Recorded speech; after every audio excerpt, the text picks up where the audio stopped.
Right then, let's go. Hello, everyone, and welcome back to another episode of the 2-on-1 Powerchair Football Podcast. As many of you would have seen across our channels this week, we were delighted to share some really exciting news about our partnership with MK Battery. They'll be continuing as the official partner, proudly powering the 2-on-1 Powerchair Football Podcast for another season. And new for 25-26, they're also stepping in as our streaming partner, supporting live coverage of every National League fixture throughout the campaign. Over the past year, the podcast and live coverage have gone from strength to strength, reaching fans all over the world. And now with MK Battery supporting both, there are even bigger and better things ahead. So a massive thank you to them for their continued commitment to Powerchair Football and for helping us share the game with as many people as possible. Now, let's get into today's episode. As always, I'm delighted to be joined by WFA Chairperson Dean Williams. Dean, welcome. How are you? Thank you. Good to be back. Hi, Ryan.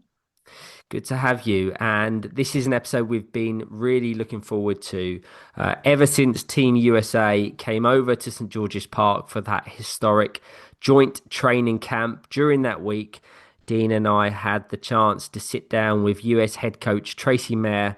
And in that conversation, today's guest came up several times, Nathan Mayer, who has been a long-time international player for Team USA, and more recently, he's been shaping the sport off the court, serving 4 years as the vice president and now stepping up as president of the United States Power Soccer Association. So today we're delighted to have him with us to talk about his playing career, his journey into leadership, and his vision for where the sport is heading. Nathan, welcome to the podcast. How are you? I'm good, Ryan. Thank you so much for having me, Dean. Thank you as well. I'm Pleasure. super excited to be here. And we're delighted to have you. So, as we typically always do with these podcasts, when we invite guests on, we'd like to turn the clock back. So, before we get into your playing and leadership career, I think it's important for listeners to understand a bit more about the journey that's brought you here. So, everyone's background is different. And those early experiences often shape how people approach life and sport in this case. Can you take us back to the start, what it was like for you growing up, and what were some of the challenges and experience that shaped your journey before Powerchair Football came into the picture? Yeah, absolutely. I'm 27. So yeah, my journey uh, it actually starts very, very early on. I was diagnosed with spinal muscular atrophy at the age of 8 months. Um, I really, from the beginning, just wasn't showing the typical signs that a normal baby does. I wasn't really sitting up on my own. I wasn't really rolling over. So yeah, very early on, I got diagnosed with SMA, and was told that I wouldn't live past the age of 2. Obviously, I don't remember that direct statement, but I've been told that story by my parents, and they were devastated. And I was their firstborn, and very early on, we really didn't focus on the disability part. My parents were told to bring me home and love me, and like I said, I wouldn't live past the age of 2. And that's what they did. They brought me home and they treated me like a normal child. And that was kind of the mindset that we have had my entire life. Like, yes, the disability is there, but how can we live our lives as normal as possible? Now, of course, the world isn't built for people with disabilities. It's gotten better in the 27 years. But for a lot of my friends going through elementary school and middle school and high school and even college, I kind of had to pave the way for people that came after me. And what I mean by that is like I was the first student, or one of the first students in my school district that went through the typical school system that had a disability. Most people in chairs went to like the special ed classes and stuff like that, where I was a normal kid. I just had to use a chair to get around. Um, so I was the first student that kind of went through that and had to really learn how to navigate the school system and life with having a disability and very limited strength. Um, and so, yeah, I really think that's where my mindset very early on was like, okay, how can we push beyond these limits um, and and thrive in them? That mindset started really early on. So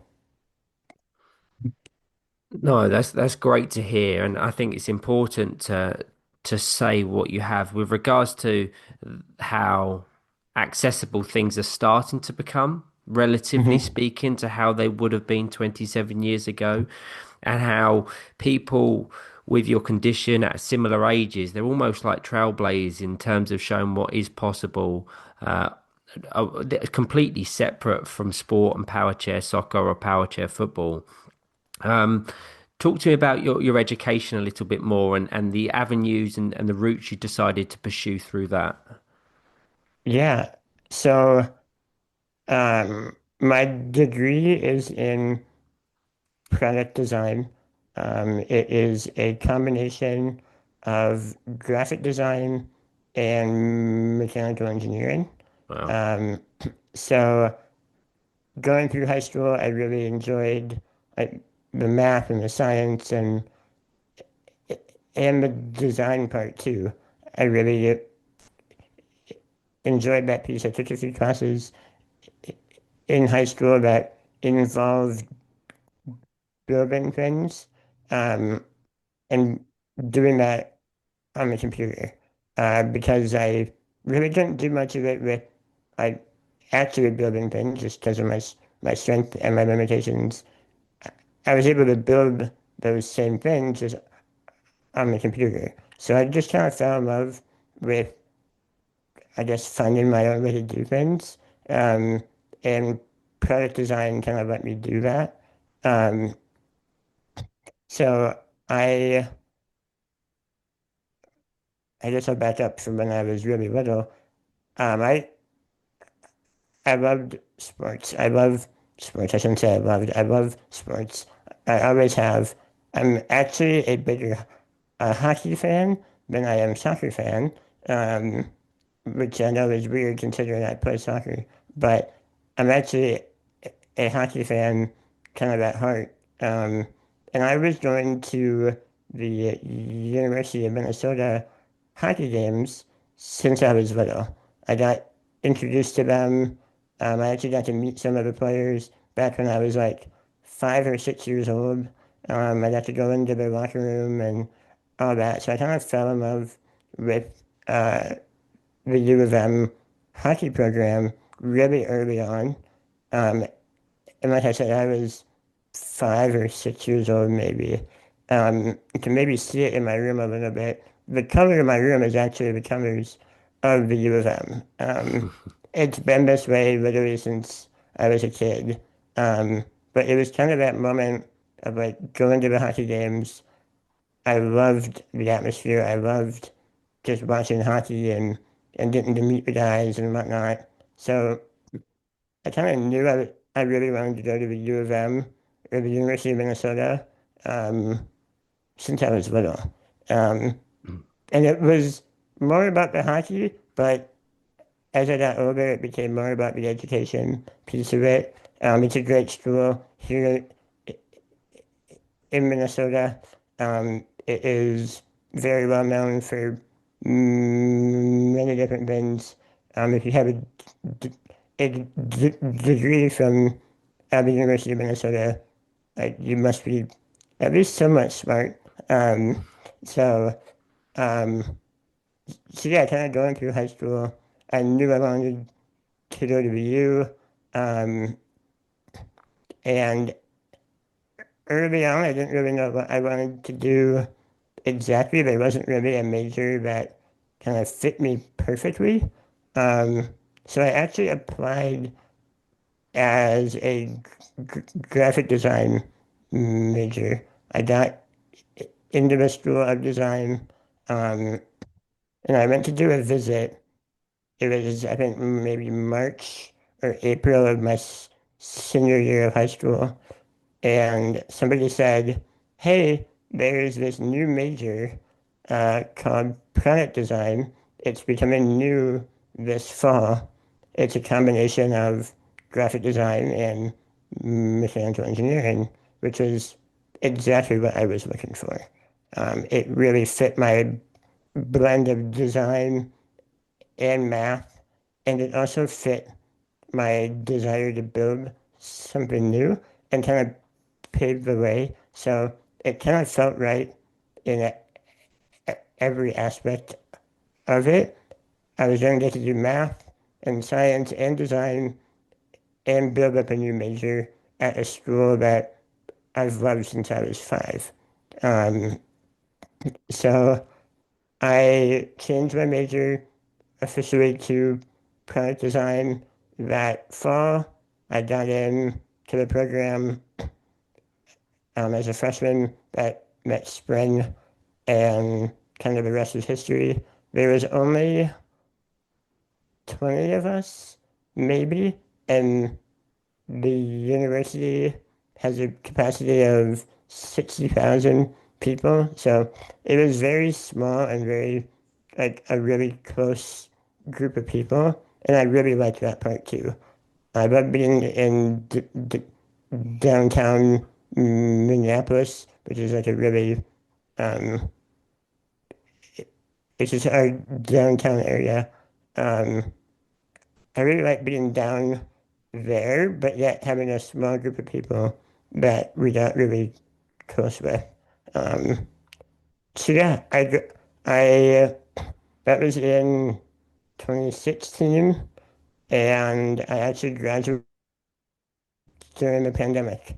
So my senior year um, is when the entire world shut down. That was March of 2020. I was supposed to graduate that May. I ended up graduating a little bit later just because of a few things. But yeah, so I graduated during the pandemic from college. So It's great. It's great to hear that you kind of found your niche and you found something that fit your passions and your interests, and obviously that door opened at exactly the right time. Just going back to what you said about your passion or your initial passion being hockey, has mhm. Powerchair hockey made its way to the US yet? Because I know it started to blow up in England, and have you explored that as a sporting option? It has. It's been here. I've tried it. It did not give me the same feel as power soccer does. Um, I really couldn't do much just because like you need to be able to kind of operate the stick more than Yeah. you. It's more about that than it is like using your chair. Um, so I really didn't love it as much. I definitely tried it. Um, and when I got introduced to power soccer, I was actually playing adaptive hockey and adaptive t-ball, which I'm sure get into, but I was playing those two sports at that time of starting my soccer journey. Um, and looking back at it, it's just not the same. So, um, so yes, it is a thing here in the U.S., um, but it's not the same as like where power soccer is in the U.S. So. No, no, I think that's a fair statement. I know it is starting to pick up in terms of its popularity in England, but I think it's huge in the Scandinavian countries. I think that's Yeah. their predominant sport, certainly within power chair specific sport. So let's talk about power chair football or power soccer. I'm going to bit zigzag between them as I did That's when we was talking to Tracy. yeah. When did it first come on your radar, and what were those first experience like? Yeah. So I was 5 years old. Apparently, a lot happened when I was five. I started soccer. I knew the college I was going to. Um, but yeah, I started when I was five. And like I said, I was at an adaptive t-ball tournament or an adaptive baseball tournament, I think it was. And it was fun. It was good. I really couldn't do much with the baseball aspect as well, just because it involved more physical abilities than I had. I basically was able to run the bases, and that was about it. But at the time, it was a way for me to play a sport and whatnot. But somebody came up to us and said, "Hey, have you tried power soccer?" It's kind of the same vibe of, "Hey, have you tried or have you heard of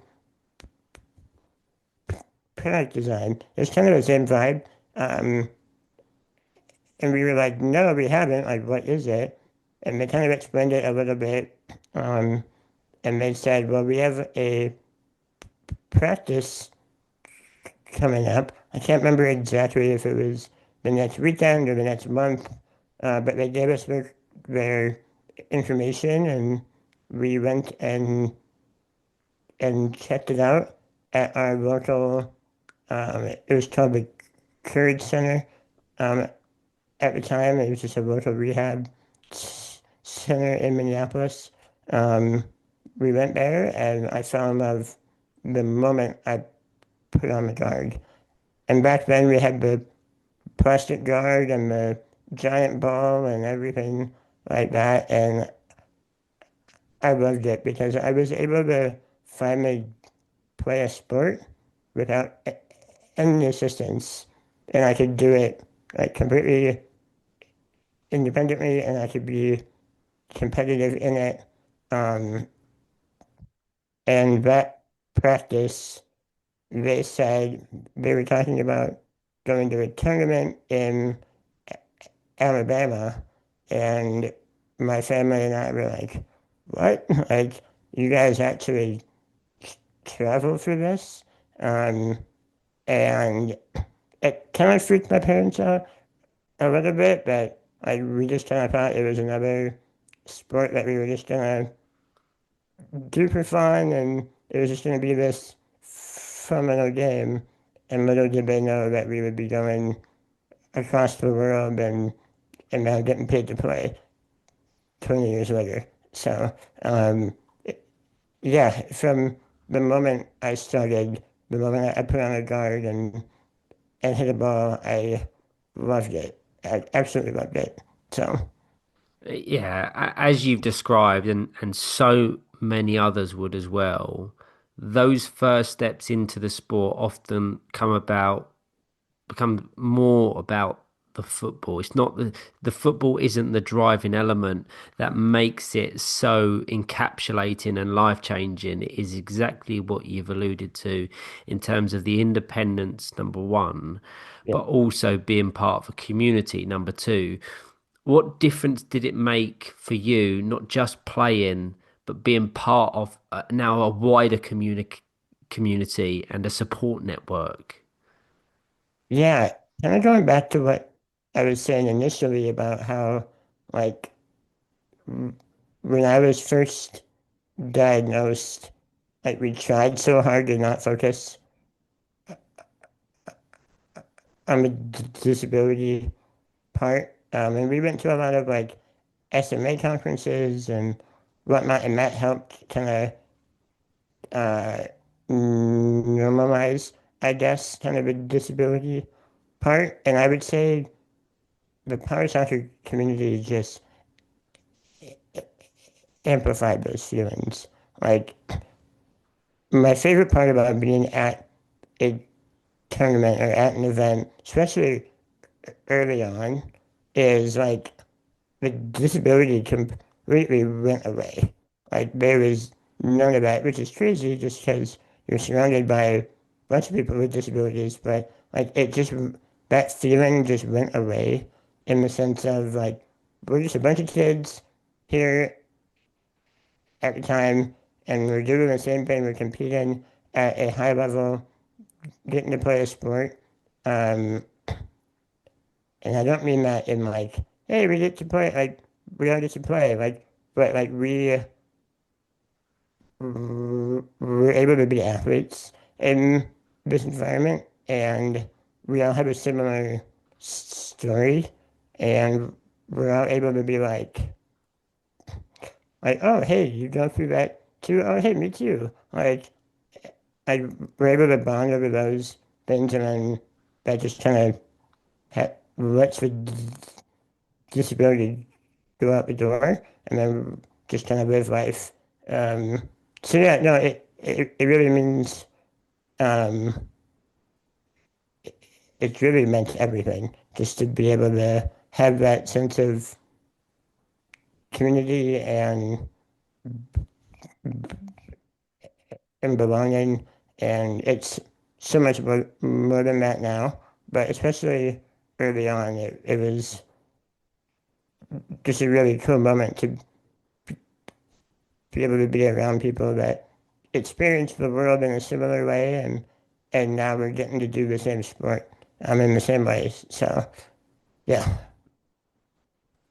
Yeah, I think it's so important what you're saying about changing those perceptions. I know it's a big part of your presidency and something you want to accomplish, and we'll get onto that later in the Hmm. episode. But showing that your conditions are not a limitation, but they're kind of the part of a journey that can lead to these opportunities, to leadership positions, to influence, to achievements, to travel in the world, as you've said, and representing your country at the very highest of level. It's so important. You've been through all of those challenges, and you've been through all the hard times, and getting the sport up to this level and the Hmm. perceptions to this level. Um, for families or young players who might just be starting their journeys with SMA or other conditions, what would you say? What would you share now, having experienced kind of the whole spectrum of this perception of disability, and how you're so keen now to strip away the disabled element of it and show this is ability, nothing more. This is nothing less than pure ability and talent and skill. Yeah. Um, mm, when you said that, the first thing that came to mind is it's possible. Um, as cliche as that may seem, like, back 27 years ago, like, we didn't know if it was going to be possible. Obviously, the doctors said I wouldn't be here past the age of 2. Um, and now I'm here. I'm uh 7-time, 8-time national champion. Um, I compete at the world stage. I have a college degree. I have a job. Like, I'm still here. Like, it's possible. And it comes down to the belief in yourself, the belief in the people around you, and your support system. And I always say, like, if you don't feel like you have someone in your corner, I promise that you do. Like, it might not feel like it, but um, And if you really don't feel like you have one, you got one in me. I'm always going to be in your corner. I'm always going to build you up because, yeah, I mean, I have experienced the hardships of the disability world. And sometimes I struggle with that because I don't even think about it. Like, it's just not something that's top of mind that I have a disability. I'm just living life. Like, it's just a part of my life. My disability doesn't define who we are. It's just a part of who we are. Um, sometimes I struggle when it's like, hey, what have you gone through? Like in a way, I'm kind of like, what do you mean? Like it's just kind of my life and what it's been. But like I know that there is that piece of it too. It's just not something that I focus on. Um, so I would say that as well. Like um, don't focus on the disability, find a way to live life. And I know I'm kind of going down this motivational route right now. It's not with complete intention, but yet, like, yeah, it is possible, and it starts with believing in yourself too. And that kind of defines my entire journey from athletics to education to everything. It starts with believing in it, that it's possible. So, I think the motivational route is the way to go, because if I yeah. had told 5-year-old Nathan that in 22 years' time you'd be leading the USPSA as president, playing a central role in shaping the sport for thousands of people, you probably would have said, even as an optimist, as someone who is so positive and wants to seize life, you probably would have found it incredibly hard to believe that that would be a possibility. And I imagine all of the qualities you've alluded to about the resilience and the independence and adapting to challenges, they all tie back to those early experiences. Do you feel those lessons from the early part of your journey have influenced the way you now lead as president of the association? Oh, absolutely. I mean, if I had to sum up my vision for for where I see the game, it would be why not? Why can't we be playing in front of thousands? Why can't we be getting paid to play? Uh, why why can't this be a career for someone? And that mentality started way, way early on. I would say that began to form when I was first diagnosed. Like, wait a minute, why can't I live past the age of 2? Obviously, that wasn't me thinking it at that point, but oh yeah, definitely. I mean, I would get told in my early elementary school days, like, no, like, you can't do this certain activity. Well, why not?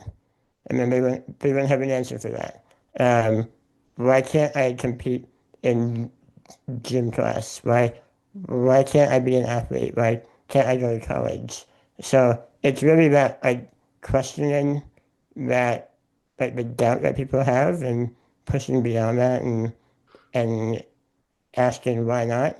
Um, it does create the space to dream big. Um, and that's what I love about like kind of where I'm at right now is yeah, I have some pretty lofty goals that I want to accomplish and because they're lofty, that's why I want to go after them. And that mindset started back when I was a kid, for sure. Um, and yeah, I just having to navigate the world of, like I said, a world that wasn't meant for me. Um, wh- why not make it so? So, yeah, definitely started early on. That no, it's great. And when we sat down and spoke with your dad, I think he warned us that you question everything. You're so Mhm. curious and you want to understand why something isn't possible, why you can't do something, why you can't innovate this way. Yeah. And if you ask those questions, and they're questions people not often have comprehended or really have an answer to, it's just an expectation that something can't be accomplished or can't be done. So the Yeah, it more absolutely. Uh, I was just going to say, like, when people say, not necessarily in the power soccer community, but when I hear, like, oh, I have a disability, I can't do that. Why not? Like, just, it doesn't define you. Um, your mentality is what defines you. Um, so that's, like, yeah, that would be my biggest piece of advice is like just always ask why and why not. And I do that when I watch game tape too. Like I'm always asking, well, wait, why did that happen? And then I'll go back and I'll be like, oh, maybe that was the reason. Well, why did that happen? And then I'll go back and I'll just do that process over and over again. And it's always asking the question of why. Um, like, why did I do this movement? Why did why did do this movement? Like I'm always asking that question in everything that I do, from the business world to the sport world.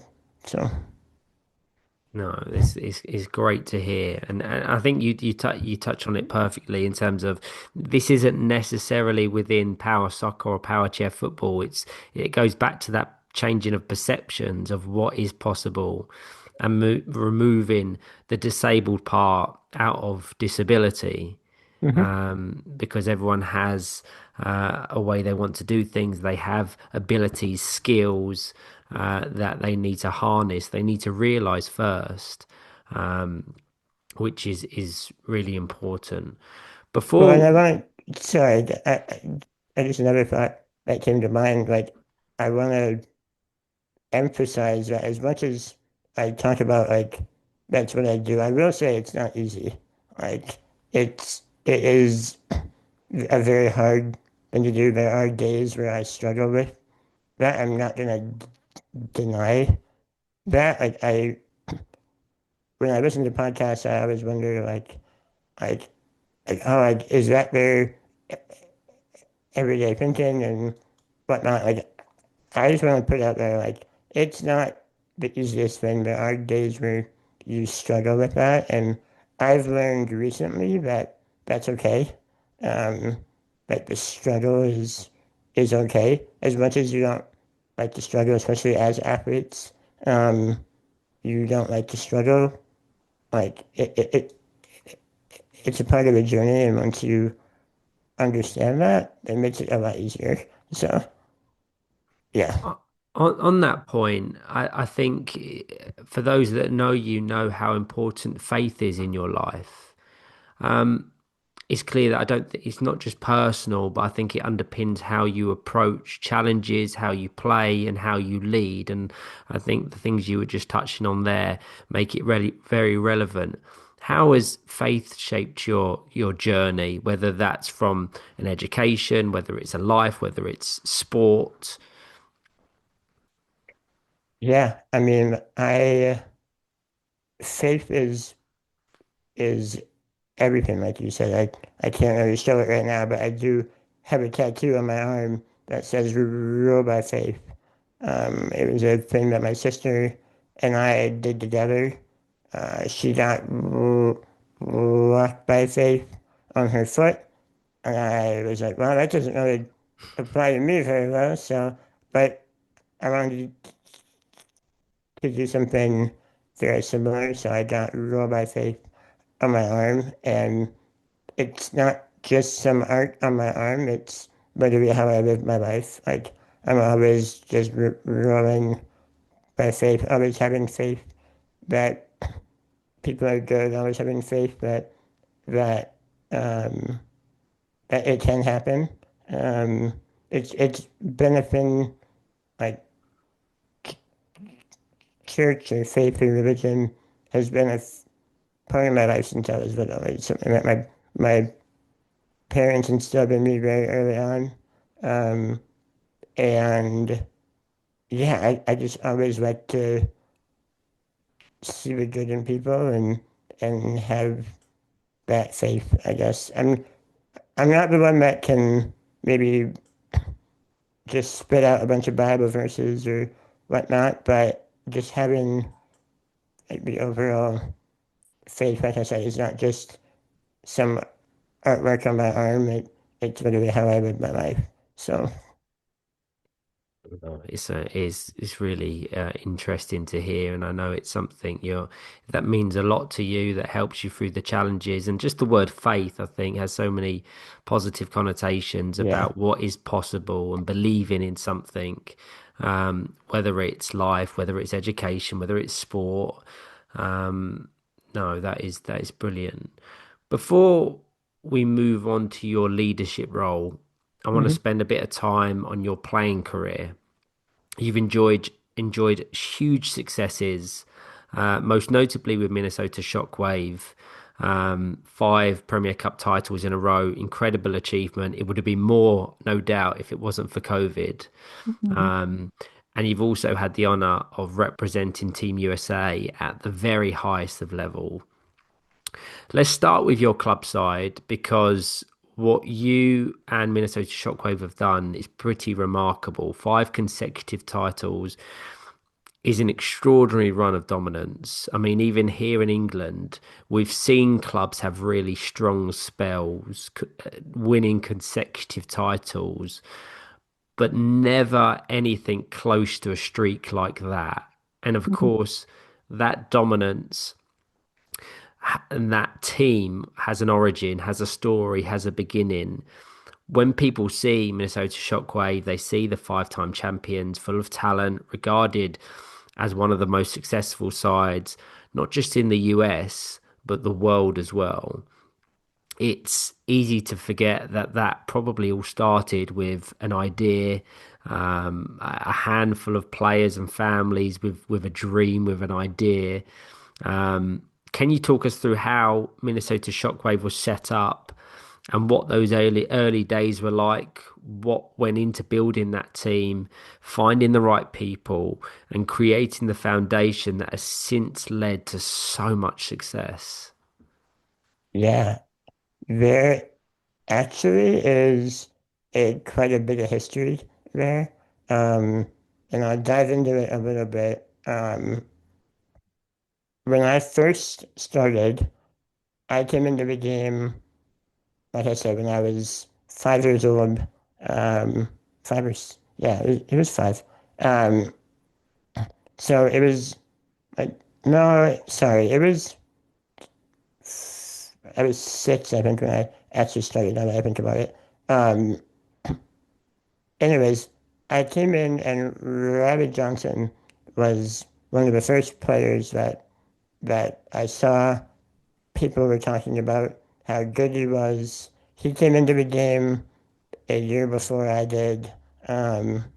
So he kind of had the knowledge, the experience. And all I heard was how good this guy was. Um, and it's true, especially now with how good he is. But it started way back then. Um, and like I always wanted to compete with him. I always wanted to go against him and then learn from him and whatnot. So that was kind of like the birth of like Riley and I being together was literally my first day. Um, and then we, as a team, we were not even the Minnesota Shockwave back then. We've, in the entire span from then to now, we have changed names 4 times. We were the Blizzard, the Thunder, the Magic, and then now the Shockwave. So we've gone through a lot of changes. Our first year we took fourth in the second division. Um, so like 14th overall. And then the next year, I believe it was the next year, this guy named Pete Winslow came along, and he's one of my best friends now, so I can say that for sure. But yeah, this guy named Pete Winslow came along, and he just added a different element to our game. He had the big kick, even back then. So that year we took third. The following year we took second, and we were still in the second division. And then the following year, I might have my years off by a year now that I'm thinking about it, but it was 2010 that we won our first championship. Sorry to interrupt. Do you only gain promotion to the top division by winning the second division? I'm trying to think how it worked back then. It's different than how it works now. Yeah. Back then, I think, yeah, you have to be in the top two, and then you're like considered to be able to move up, but you don't, at the time, you didn't have to. I think, I don't exactly remember how that worked. Because back then, we were, like, it was literally called Division One and Division Two. After we won our first championship in Division Two, that was when we changed the format to be the Premier Cup and the Champions Cup. And then we also had the President's Cup and the Founders Cup. So we have 4 competitive divisions, which is still true today. But that first came into play in 2011. So we basically had a very similar team from 2005 or 6 to 2011. And then at that time we were the Courage Thunder, I believe. And we won the Champions Cup in 2011. So now we just won our second consecutive championship. And after that season, we moved up to the Premier Cup, and we split apart from the Courage Center, and we went kind of our own separate path. We took a few players from that other team. We brought in some new players, but we still had the core group of Pete and Robbie and myself. And then became the infamous season of 2012. And why I say that is that spring is when the stretch horse came out. So the chair that everybody uses now, it was our team that started that entire journey. The stretch horse is made 30 minutes from my house. So we got the opportunity to try the chair and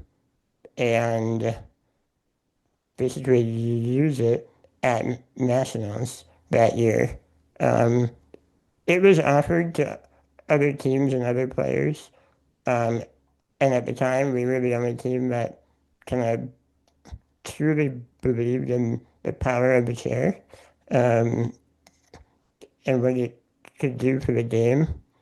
And there was a lot that went into that tournament, but we ended up coming in and just absolutely dominating that tournament. We had no idea how we were going to do. And people say that it was because of the chair and whatnot, and that might have been a piece of it, but not completely. We were just a very tight-knit group that has been together at that time for 6 years. And we came in and we knocked off the number 4, 3, and 2 team in the country. And then we played the number 1 team in the country in the final, and we ended up winning our very first Premier Cup championship in 2012. And then the strike force just took off and went global at that point. But yeah, I'm not sure how many people knew that it was Pete and Robbie and I, and then one other teammate, were the first ones to use it at a major competition in the US. Like I think the serial number on my strike force is number 7, I think. I think Robbie's is like 5 or 6, and Pete is like number 9 or something like that. So yeah, we were one of the originators of the strike force in power soccer. And then the following year, we lost in the final.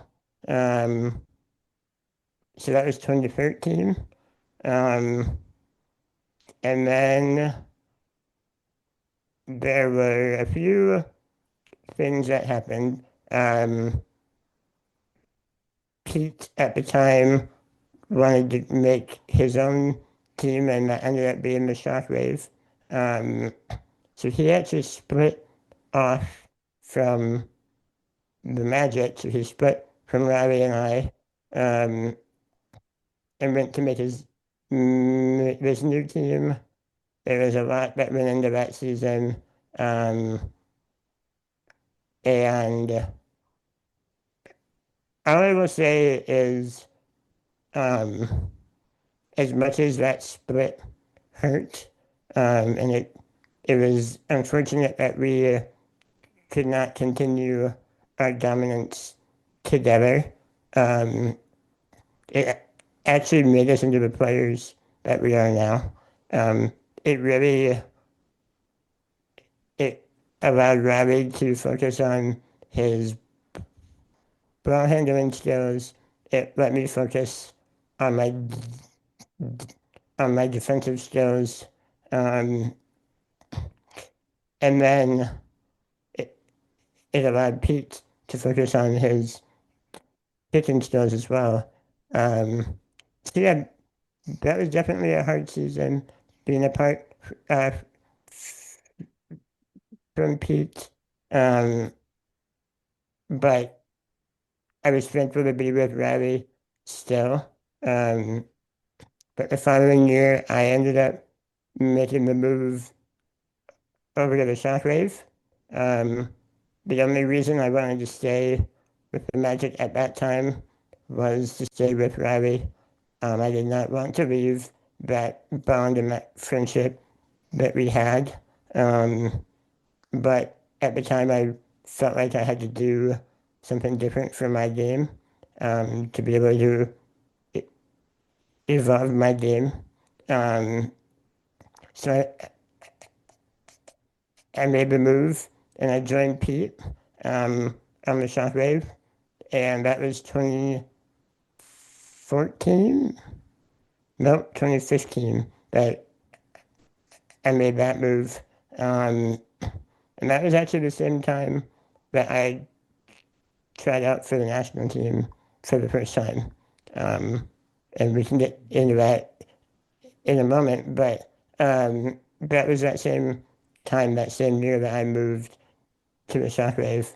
And that's when I got to be teammates with Pete again. I was now with Chad, who was on the national team now, and then a few other players as well. And we struggled. The best we ever finished was 5th in the Premier Cup. Robbie was still on the Magic. The best he ever did was finish fourth, and it really proved that it was becoming more of a team game, which we kind of proved that as kids, but it was really coming, it was really becoming apparent that you can't really win a championship with just one player. So after years of trying to get the band back together, in 2019, Riley came to Pete and I and said, "Hey, I want to come back with you guys for one season, and then I'm making a move to Indiana. But for one season, I want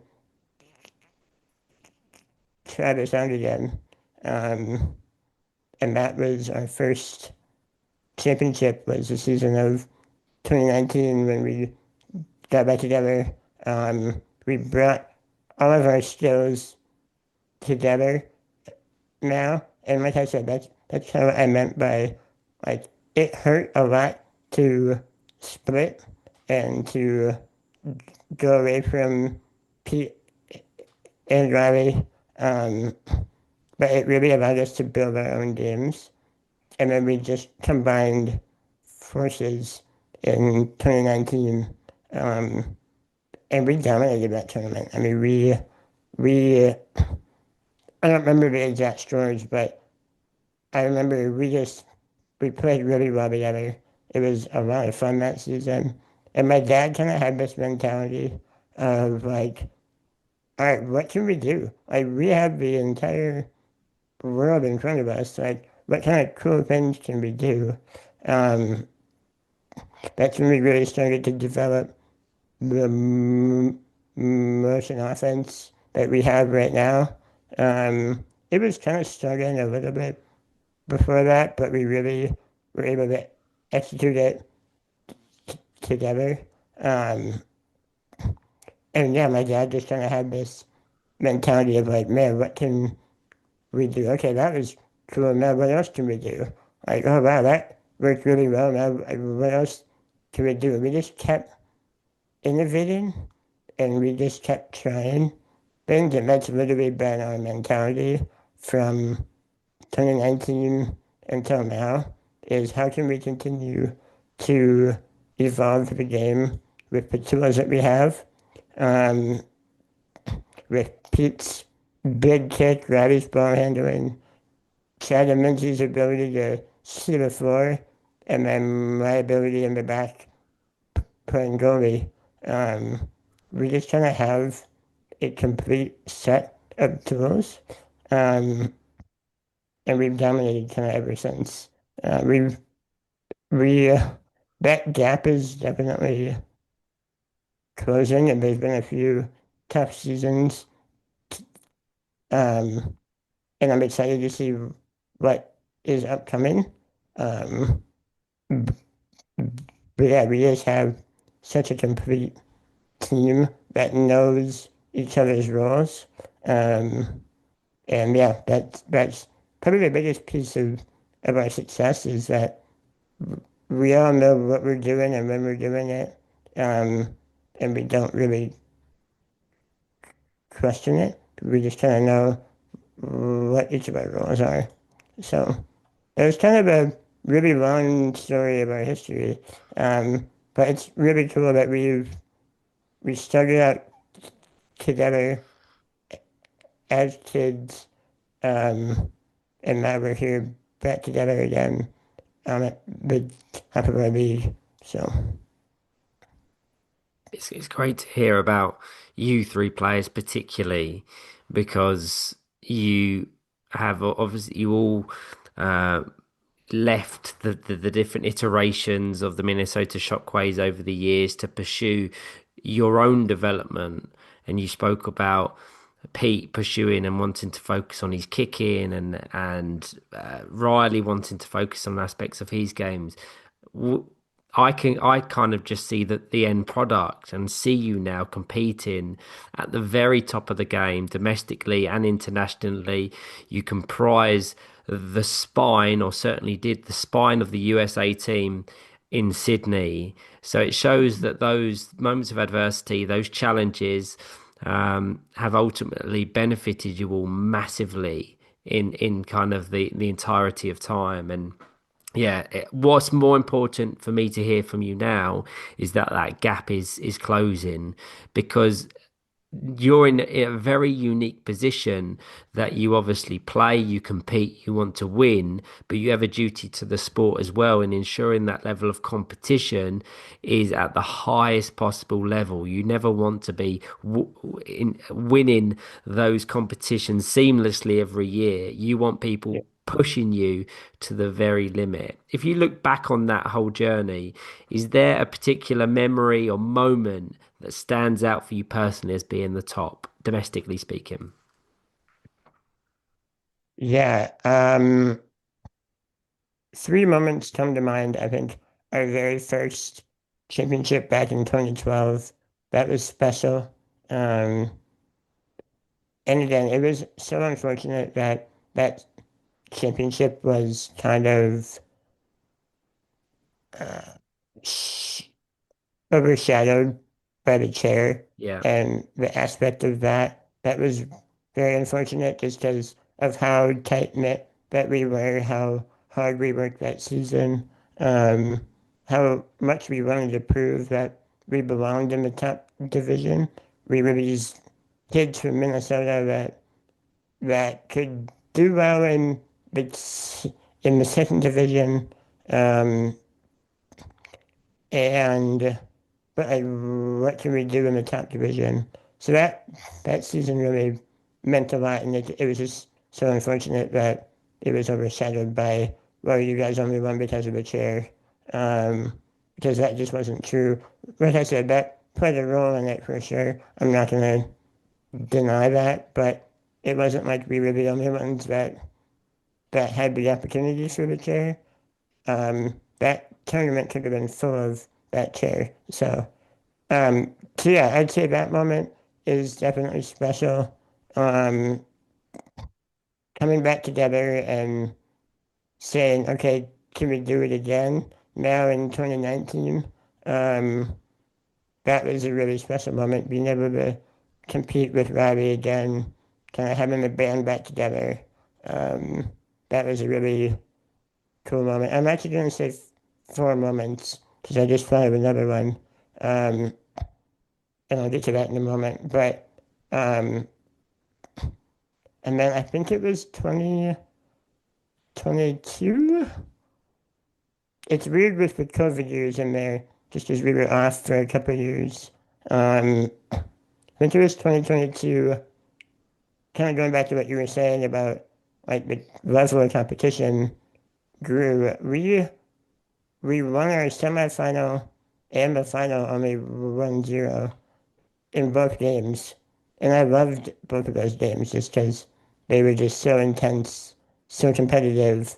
Whereas like the year before, we won by a few goals in every game. So it was just a really cool moment for us to be like, hey, we can be tested and we can handle that test, and still come out on top. So that was definitely a really special moment. And then not this last year, but the year before, um, it was a really special moment. It really showed the aspect of family, um, in not just power soccer, but just on our team in general, with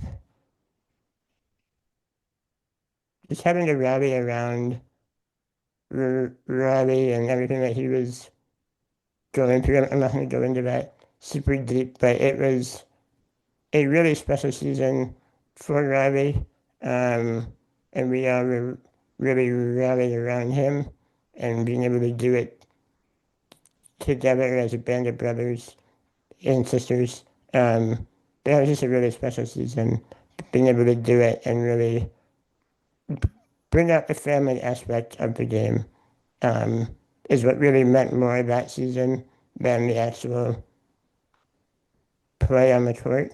Um, so yeah, I would say that those 4 moments really stick out for me. Such a nice journey that you've been on, and so many amazing memories. No doubt there'll be more in the future. Before we go on to your international football, we of course recently had the inaugural Fit for Powerchair Football Club World Cup in Paris, a landmark event for the sport. Unfortunately, as we've discussed, it clashed with your major domestic competitions in the US, so we didn't get the chance to see teams like the Minnesota Shockwave take part. I remember saying it at the time, and I've said it on podcasts since, how I would have absolutely loved to have seen sides of your caliber competing within that competition, because I genuinely think you would have had the ability, the quality to be in contention for the ultimate honors. What were your thoughts watching that tournament from afar and looking ahead? Because I have no doubt there was a lot of frustration not being present, being the ultimate team in the USA. I assume competing in future editions now is a non-negotiable objective, making sure you maintain those levels over the next 2 or 3 years to ensure that come the next iteration, which I think is planned for 2029, Minnesota Shockwave are there and are very much in contention. I mean, yeah, that's definitely the dream or the next step for our club team is to see what we can do at that level.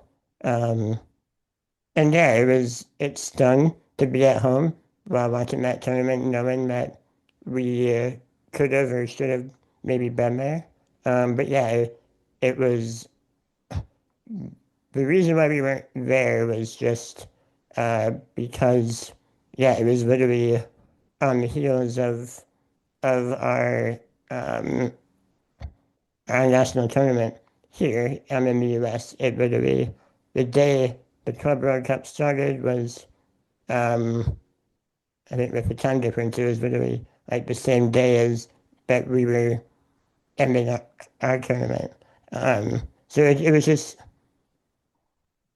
I don't want to say impossible because but it would have been very hard for us to get there. And we definitely think that we could have done something. I don't know how we would have done, but I mean, I like to think that we would have done pretty solidly there. But those are the best players in the world there, and that's why like I want to be there is just to be able to compete with the best in the world. It's the best feeling at the World Cup. Like the actual World Cup is just being able to be around the best in the world, and seeing how we match up. So um, yeah, it was a very amazing tournament. I loved being able to see where the game has come from and where it is now. And I was looking at it from a business perspective too, of how the tournament was running and just the different pieces that were going into the tournament as well. And that was just a really cool experience. It gave me a ton of ideas for what we can do here in the US. Um, but yeah, from an athletic standpoint, we would have loved to have been there for sure. And we're definitely going to try our best to be there in the future. So, Yeah, I mean that gives you the objective now of maintaining your fairly unprecedented levels for the next 2 3 years. I'm not quite sure when the next ticketing year is. I would presume it will be the 28 season for you to ensure that yeah. you're eligible for that. And I'm not sure if there's any potential locations touted, but I know having attended the Club World Cup and been in the very unique position of watching every single game from the commentary gantry, that it was brilliant to just see that exchange of football interpretations, of cultures, of different nations that have never necessarily experienced that before. The likes of your your Mexicos and your Australias coming to face off against some of the European and South American giants, it felt wrong not to have a team from the USA there. So I very much hope that that is rectified for the next edition. Yes. Looking internationally now, as you alluded to it, your success with Minnesota clearly has played a big part in opening the door to Team USA. So I'm really interested in that journey, how the opportunity first came about, and what it meant to you to step into that environment. So, firstly, was representing Team USA always something you had your sights on? And can you tell us about that very first conversation or that call up when you knew had become a reality? Yeah, for sure. I first learned of the U.S. national team back when I first started.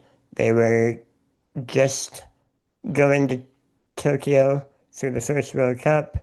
That was kind of the talk of the town, so to speak, was Team USA and going to the World Cup in Tokyo. Um, that was when I first heard about it, I guess. And it was when the seed was planted to be like, okay, that's what I'm striving for, is to get to the national team, be able to travel the world.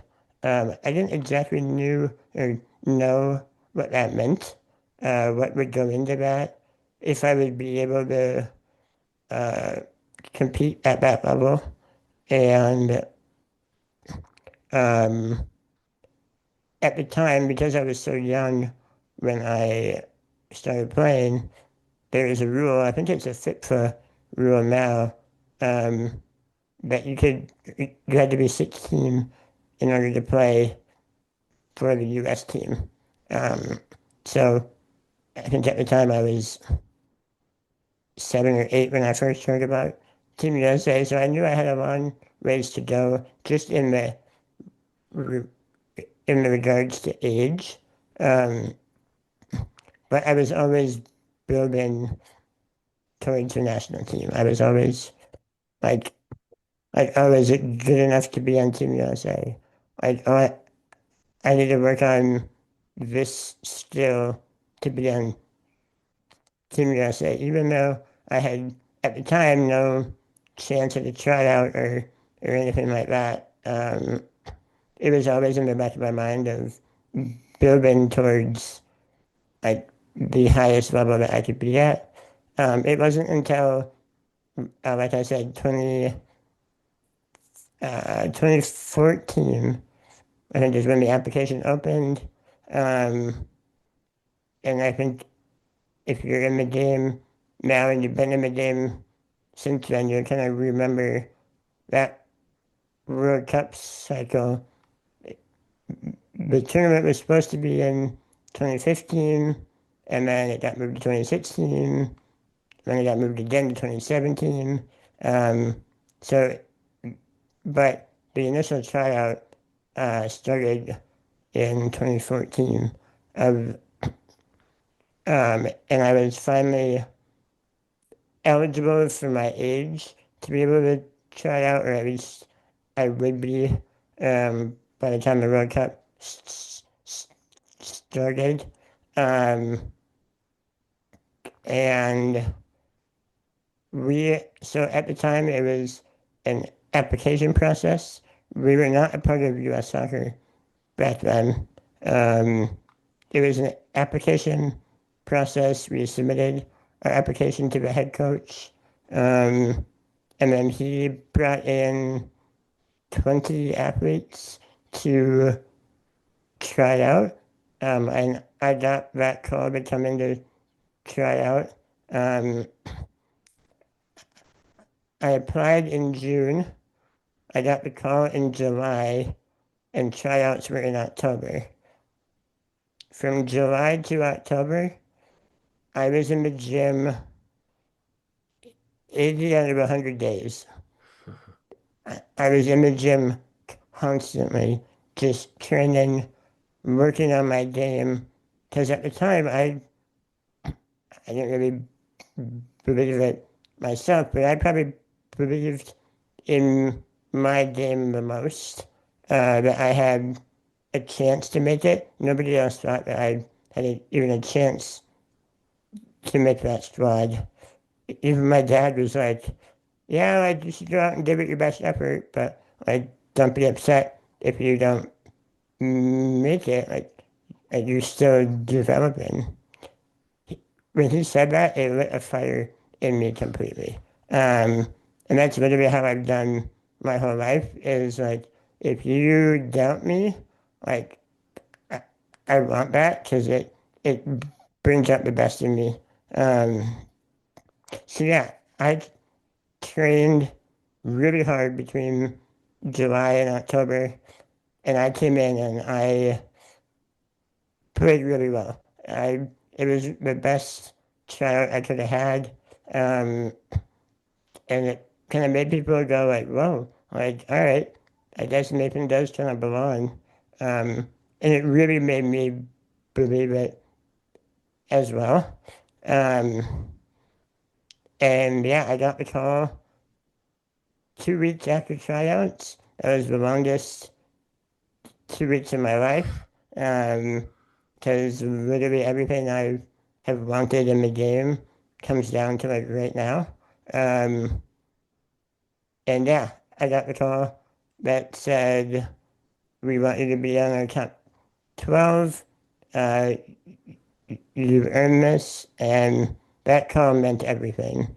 Being able to be on the national team squad, um, getting to be around the players that I've looked up to my entire career at that point, and now getting to be teammates with them. But in the back of my mind, I was like, all right, I'm on the top 12. Now let's make the top 8. Because just because I'm on the top 12 now doesn't mean that I'm going to the World Cup. And then a month or two into the process, the infamous JC Russo was on the team at the time, and he ended up pulling back from the team, and he was our goalkeeper. He was the one that was in the net in '07 and 2011 for the U.S.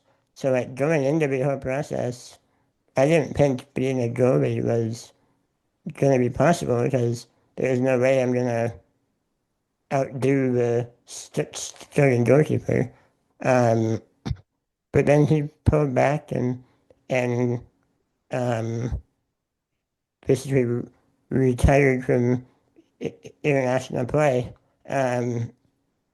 which opened up the opportunity to play goalie. And I've always been a defensive-minded player. I really like the defensive part of the game. So it was kind of a natural fit. And I used to play goalie back when I was a kid a little bit. Like back in like the early years of playing, and I wasn't bad at it back then. So I figured, why not here? And yeah, I took that entire role by storm. I embraced every piece of it. I studied film. I got to work closely with Michael Archer and really like learn how to play defense with him. That was an insane experience. I looked up to Michael my entire career, and now I get to be a teammate of his and be able to be in the box with him. So that was really special, being able to learn from him and have him take me under his wing. And yeah, I really worked at the goalkeeper position. I fell in love with it. I became pretty good at it.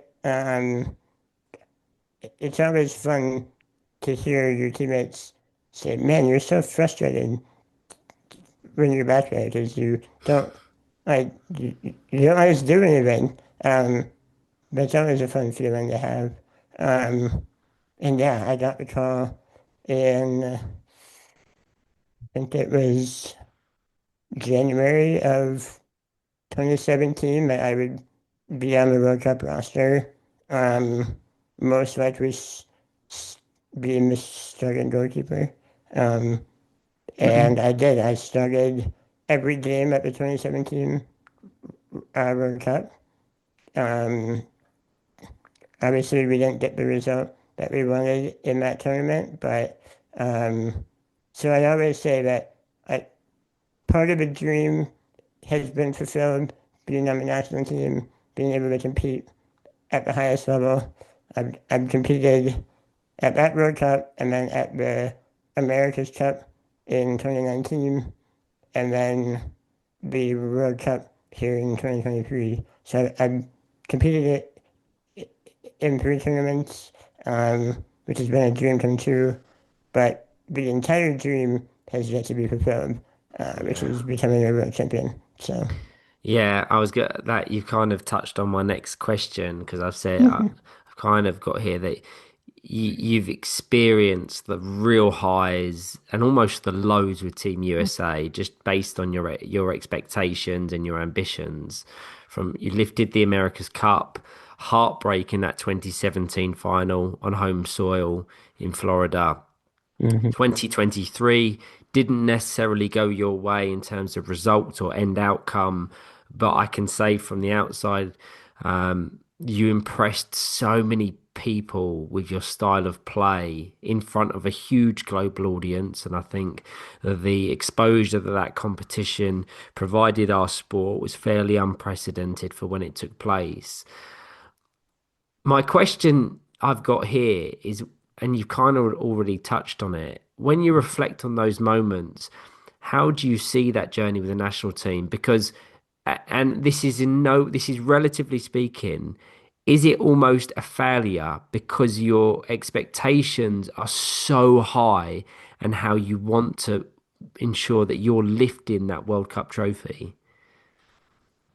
I wouldn't necessarily call it a failure. We definitely learned a lot from it, but I don't want to call it a failure because there are so many highs and so many good moments in those moments. Did we fall short of our goal? Absolutely. We know that there's a lot more in us. There was back in 2017. There is now coming into 2025, 2026. Here, if you were to ask me this question back in 2017, I would have said yes, it was a failure. Because it was gold or nothing. Back then, that was kind of the mentality was you either win it all or you don't do anything. And I don't think that's true.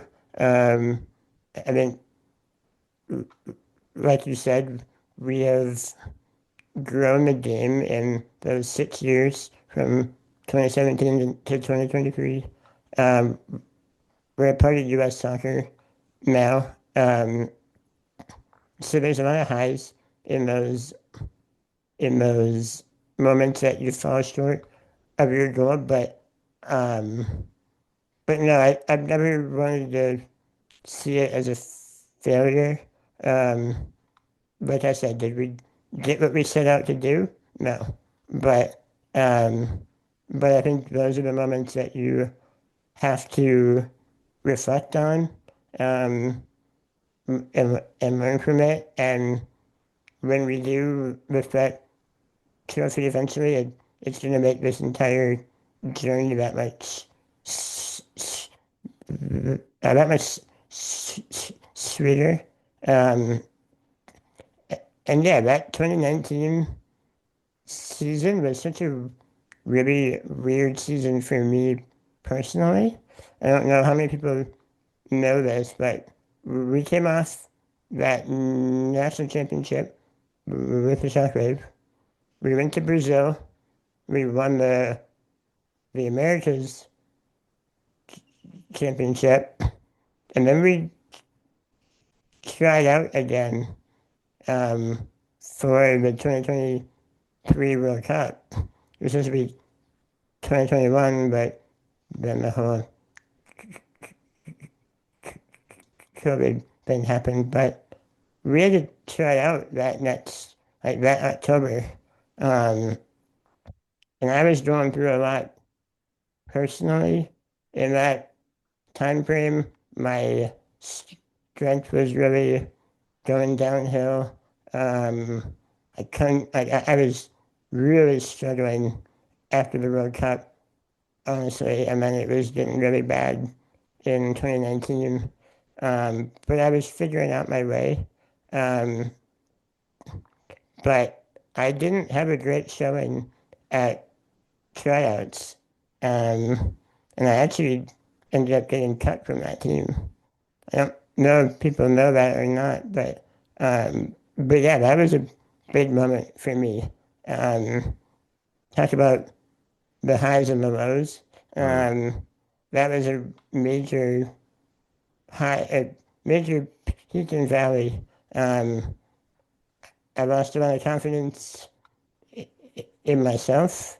I felt like I lost a lot of confidence from my teammates. And then, yeah, that was just a really major moment in my life, honestly, because it really put into perspective that there is more to life than soccer, as much as I don't always want to admit that is true. But yeah, I invested everything into the game, and I felt like I lost it in that moment. I didn't really know where to go. I was in the middle of college. Nothing else really mattered at that moment, but other than trying to find a way back into the game that I loved. It put me in a really weird spot, and I learned a lot from that moment. It was very unfortunate and hard that I did get back on the team, but only because we lost a player. We lost one of my good friends in Ben Carpenter. So Ben is always with me and a part of my journey. I came in and I was able to get back on the team because of that, which is a really weird spot to be in. Like, I just lost a really good friend of mine, and now I'm back on the team that I want to be on, but not for that reason. It was a really weird moment for me, but I really wanted to live and play for Ben at that point. And now every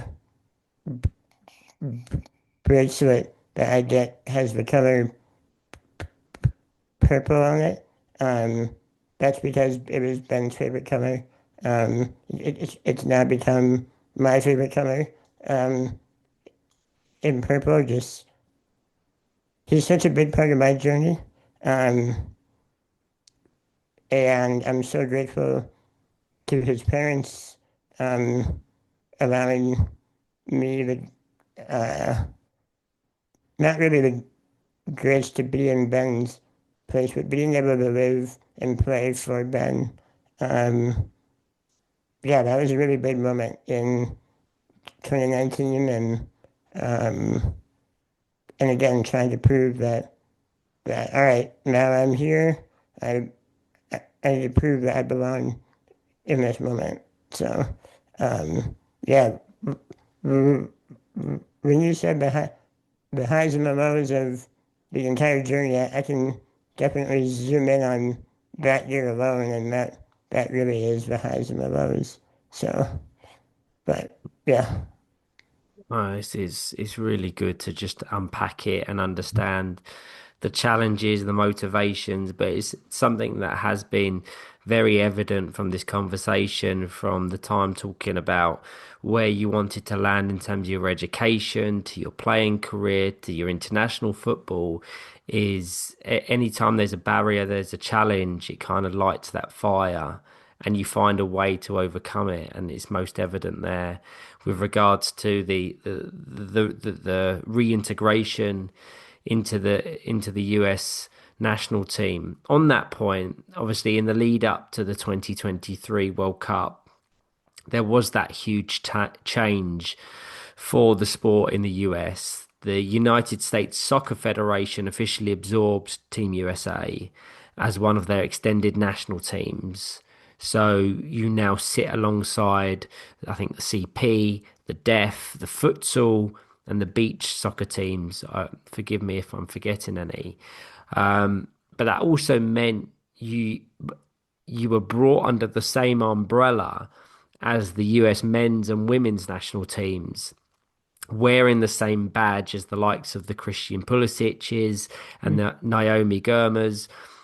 How has that shift changed the way you experience life as an international player, both on the court in terms of preparation and professionalism, and off it in terms of the visibility and the recognition? Because I know we share very similar setups with regards to our national teams, and I know how much it means to our players to be akin to the running game equivalents. Yeah, it has meant everything. I don't think we can thank U.S. soccer enough, and that's such a big, big piece that we as the athletes really try and do is show as much gratitude as we can, because we understand that like they don't have to be doing this; they're doing this because they want to, and that's just a really cool piece that they see the value in our game, they see the value in us, and they bring, like you said, the element of professionalism that we've been craving for years. The recognition, we've been craving it for years. And U.S. soccer has allowed us to get that um, and to be able to grow our game from the national team side. It's honestly, it's everything that we've ever dreamed of, in the sense of, yeah, having people see our game, not for the fun of the wheelchair game, but for the actual aspect of the sport itself, the competitiveness, the strategy. It's really cool to hear how many people love the game of power soccer. So yeah, that first training camp is something that I will never forget. Being able to come in and wear the crest and finally be getting paid to play soccer. Like, it was just a really cool feeling. And them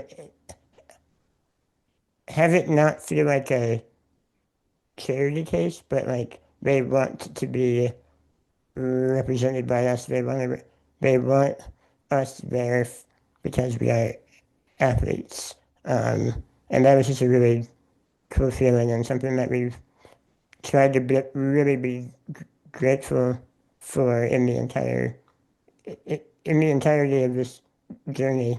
And now getting kids to be like, hey, I want to be on Team USA. I want to be a part of U.S. soccer like that. That's such a cool feeling too, because I remember that feeling as a kid, being like, I want to be on Team USA and all that, and it's such a bigger spectacle now, which is just a really cool feeling.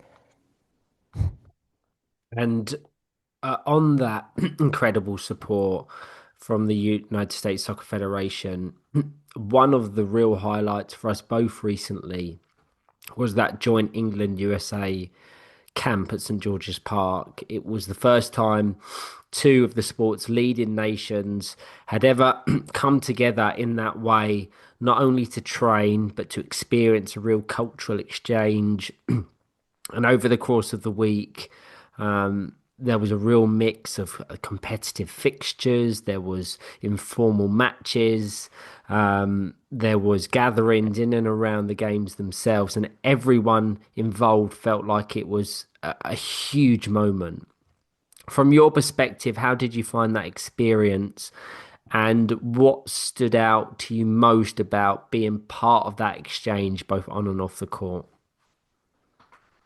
Yeah, I think I posted about it a few times, and just I really wanted to be present in the moment at like when we got to England, and just being like, man, look where we are right now.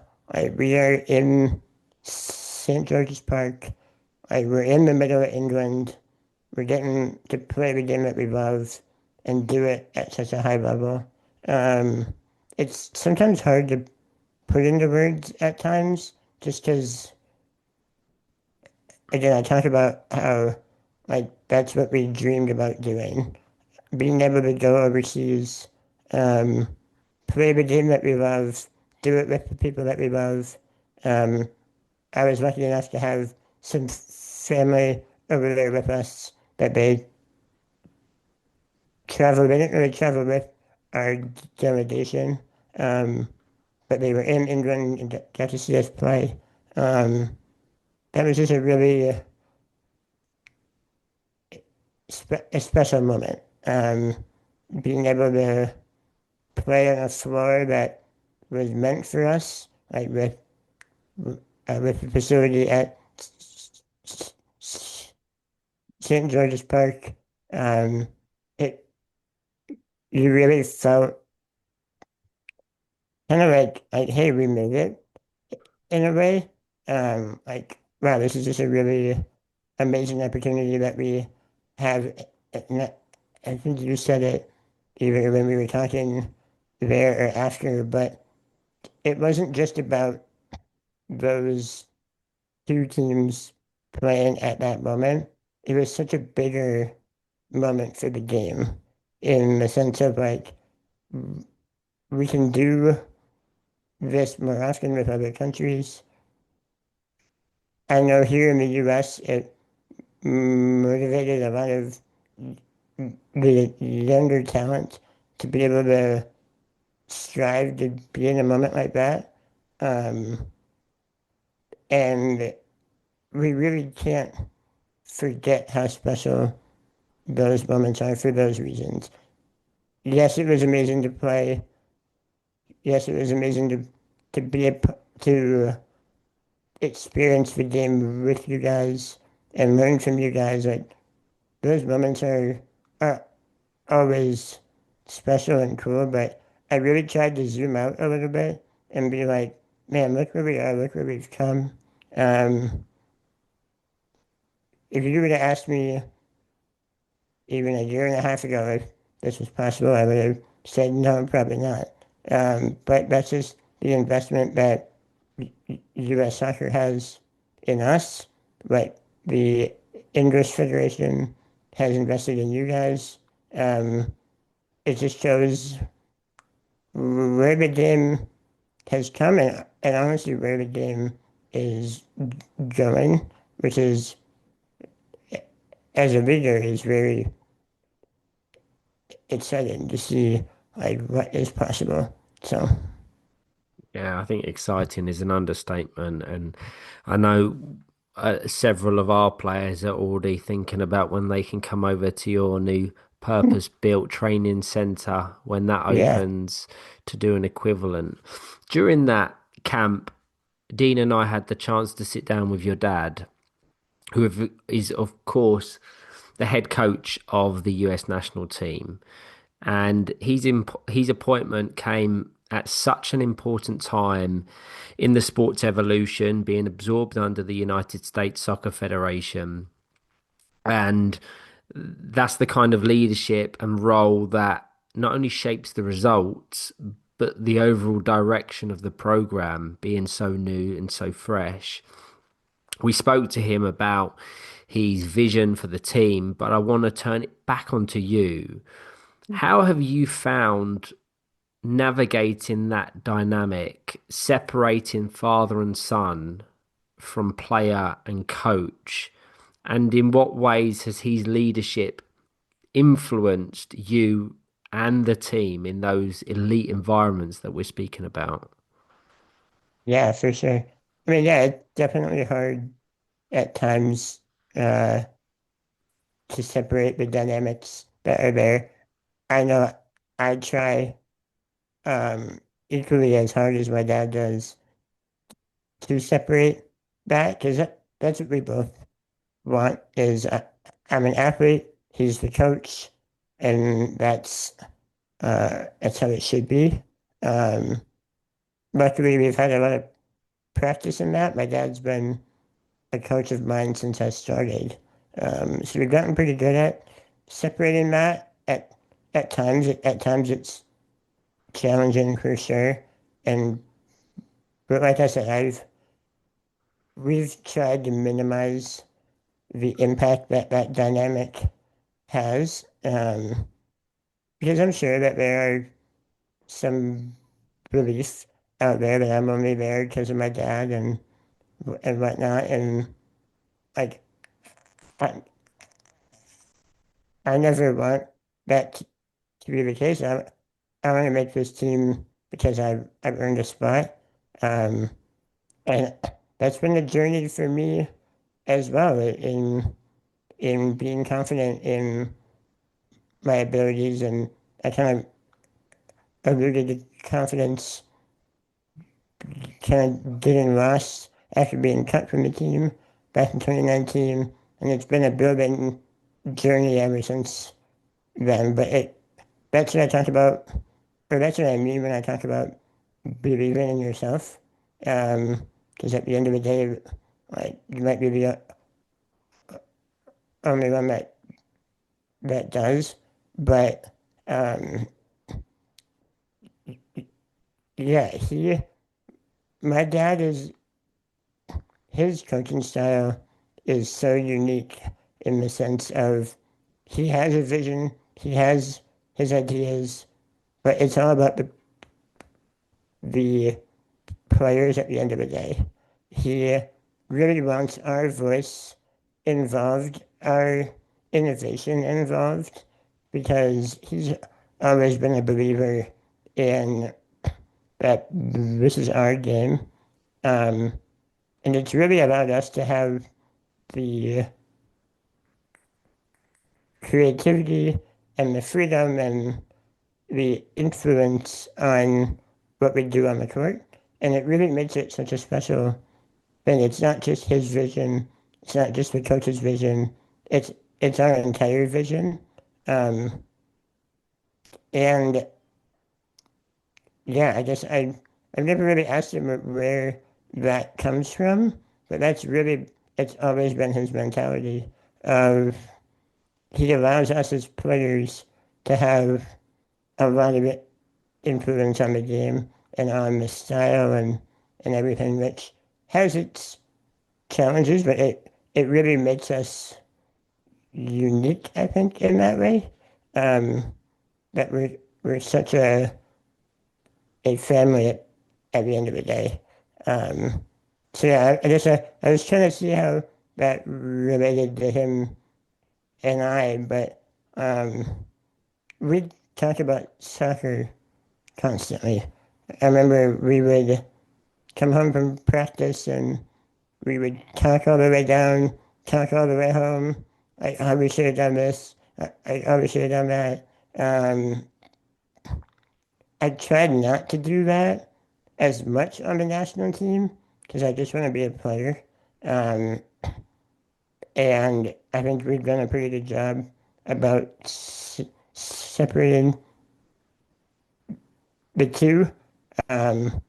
But we still talk soccer quite a bit and what we can do to, at the end of the day, become world champions, because that is the end goal for both of us.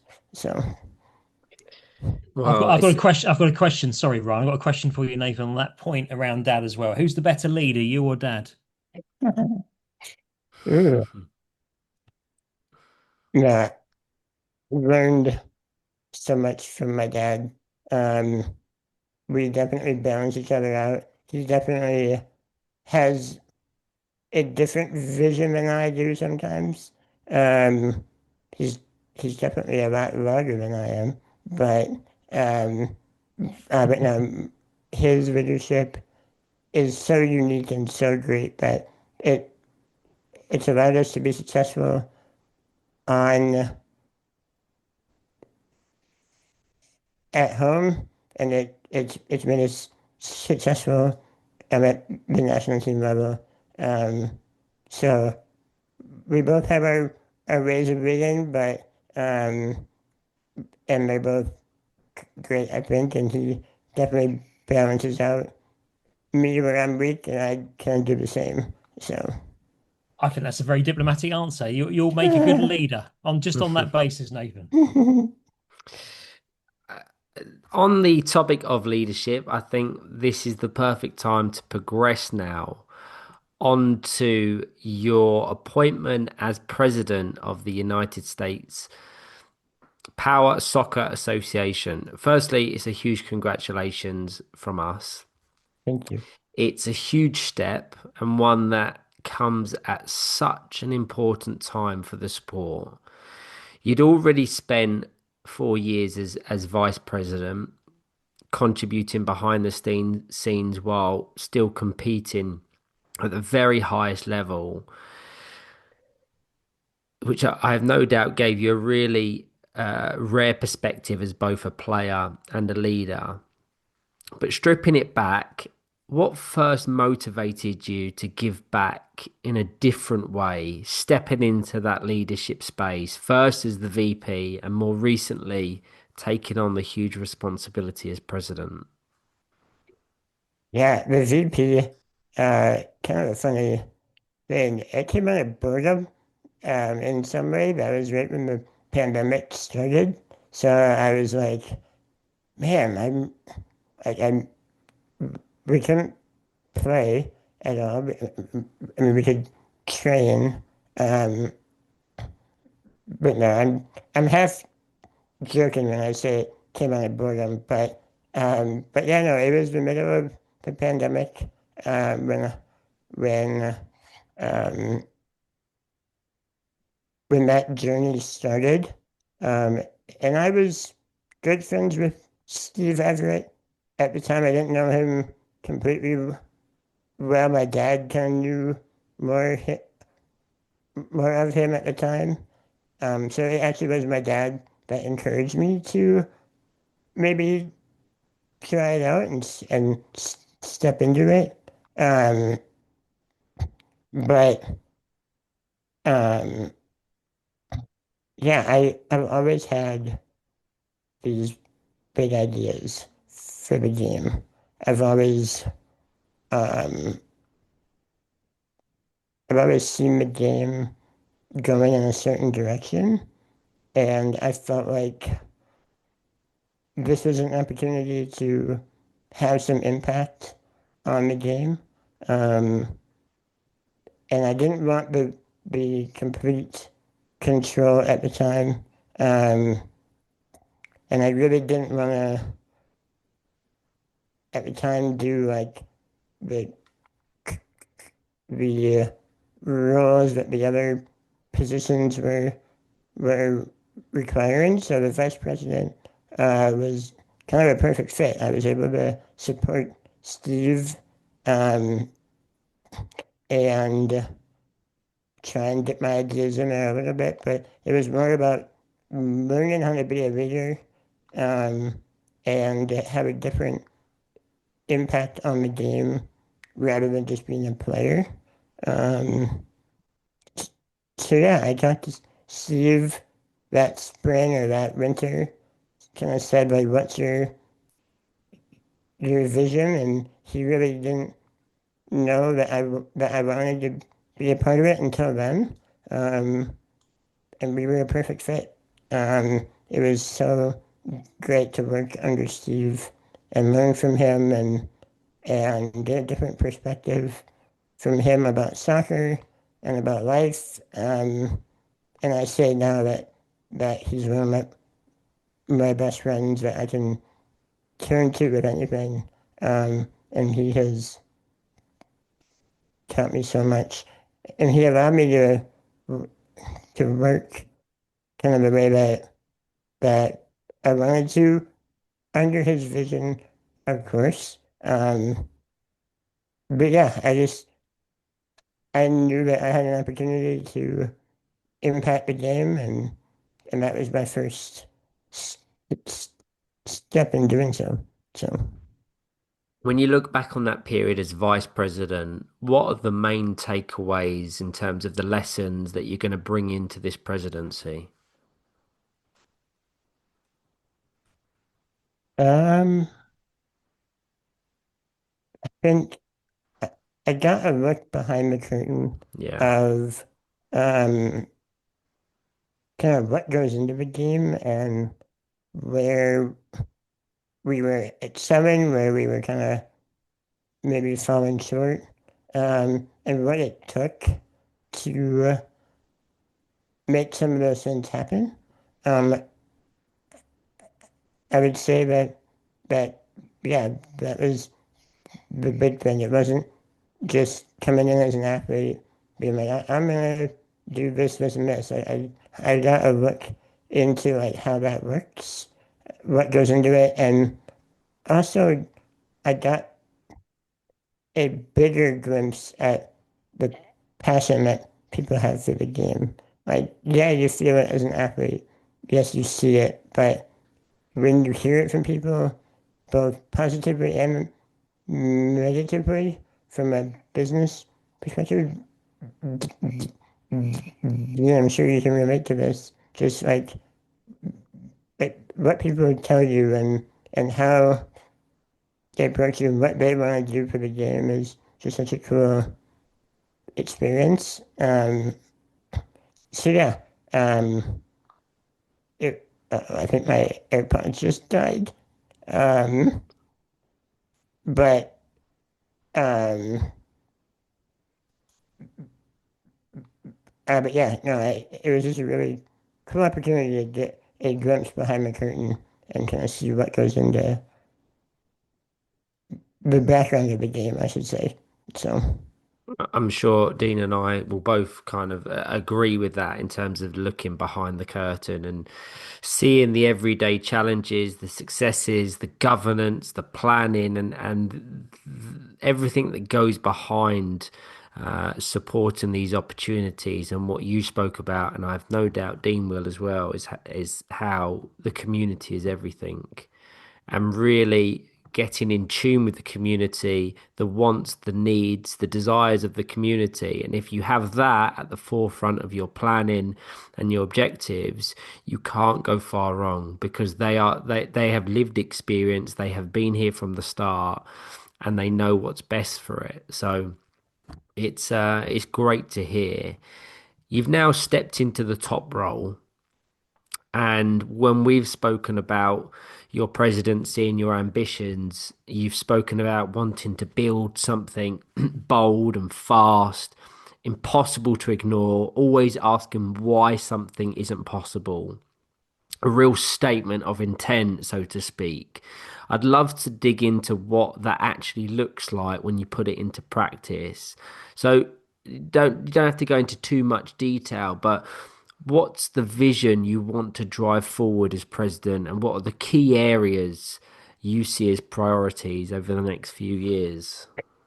yeah, I think I've said it at the beginning here of yeah, like what you said about asking why or asking why not. Like when if you think of an idea, maybe push it that much further. I want to, when I'm done in this role, which I hope isn't for a few years, um, but when I look back, I would love to see this game professionalized. I would love to to see the amount of growth and continue where it's at now. And I think social media is going to be a big part of that. I've always said that once people see our game, they fall in love with it. They just have no idea it exists. How can we change that piece of it? How can we get our game? What makes it unique? What makes the community unique? And get that vision out there. And it's something that I really want to do. And I think continuing to develop our competition is a main piece that I'm focusing on. And then, like I said, the social media aspect of it as well. I think about like women's basketball here in the States and how it's kind of taken off. And yeah, it helped that they have Caitlin Clark and her, it was kind of like a social media moment is what they were calling it. But like they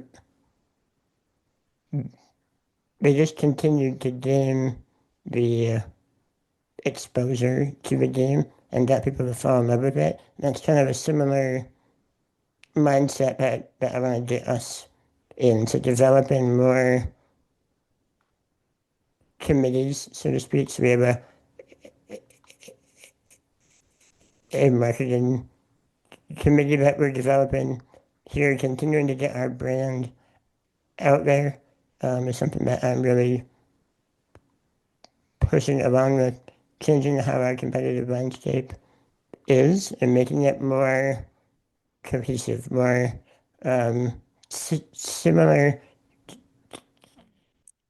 to how you guys kind of develop your season.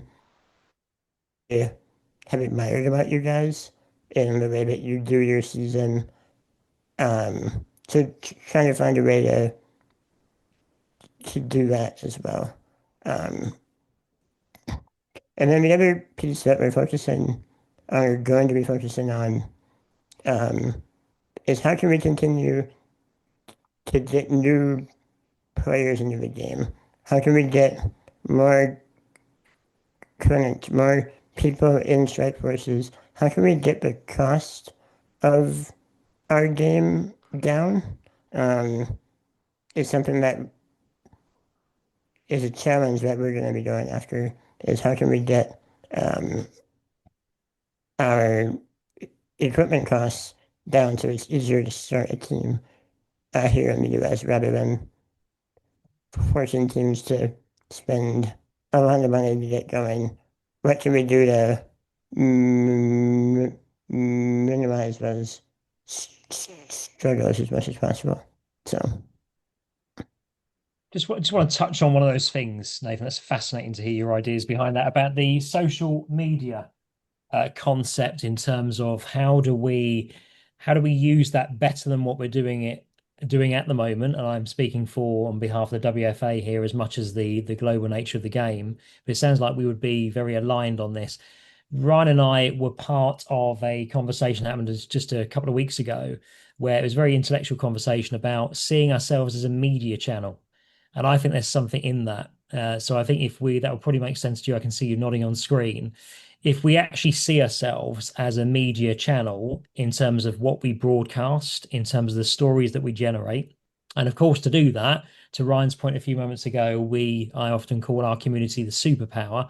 We have to connect with the community really fully to enable them to be very front and center about sharing those stories and helping us grow that, because that connection, I think, is really, really important. So any thoughts you've got on that? But it's infancy stages for Ryan and I and others to be looking at. But I think that concept about that media channel will help us get that growth in terms of reach, maybe even points towards more professional opportunities that fall within our game. And of course, your latter point around growing the membership and growing the actual playing community that goes on to actually take part in the sport it will go a long way towards helping that as well. So it feels like that kind of concept between us and what you just outlined there, different words, but same kind of thing in terms of how we really help that to use that to help grow the game. Yeah, absolutely. It goes back to this like this spectacle of like when I show people the game for the first time, they're always like, "Whoa, I didn't know that." Like that is really cool. Like they see Pete do a spin kick, and they're like, "Whoa!" And like once they get over the disability part, and again, that's what I really want people to do is to look beyond the disability portion and see the game. I'm sure you guys are familiar with the game Rocket League, the video game.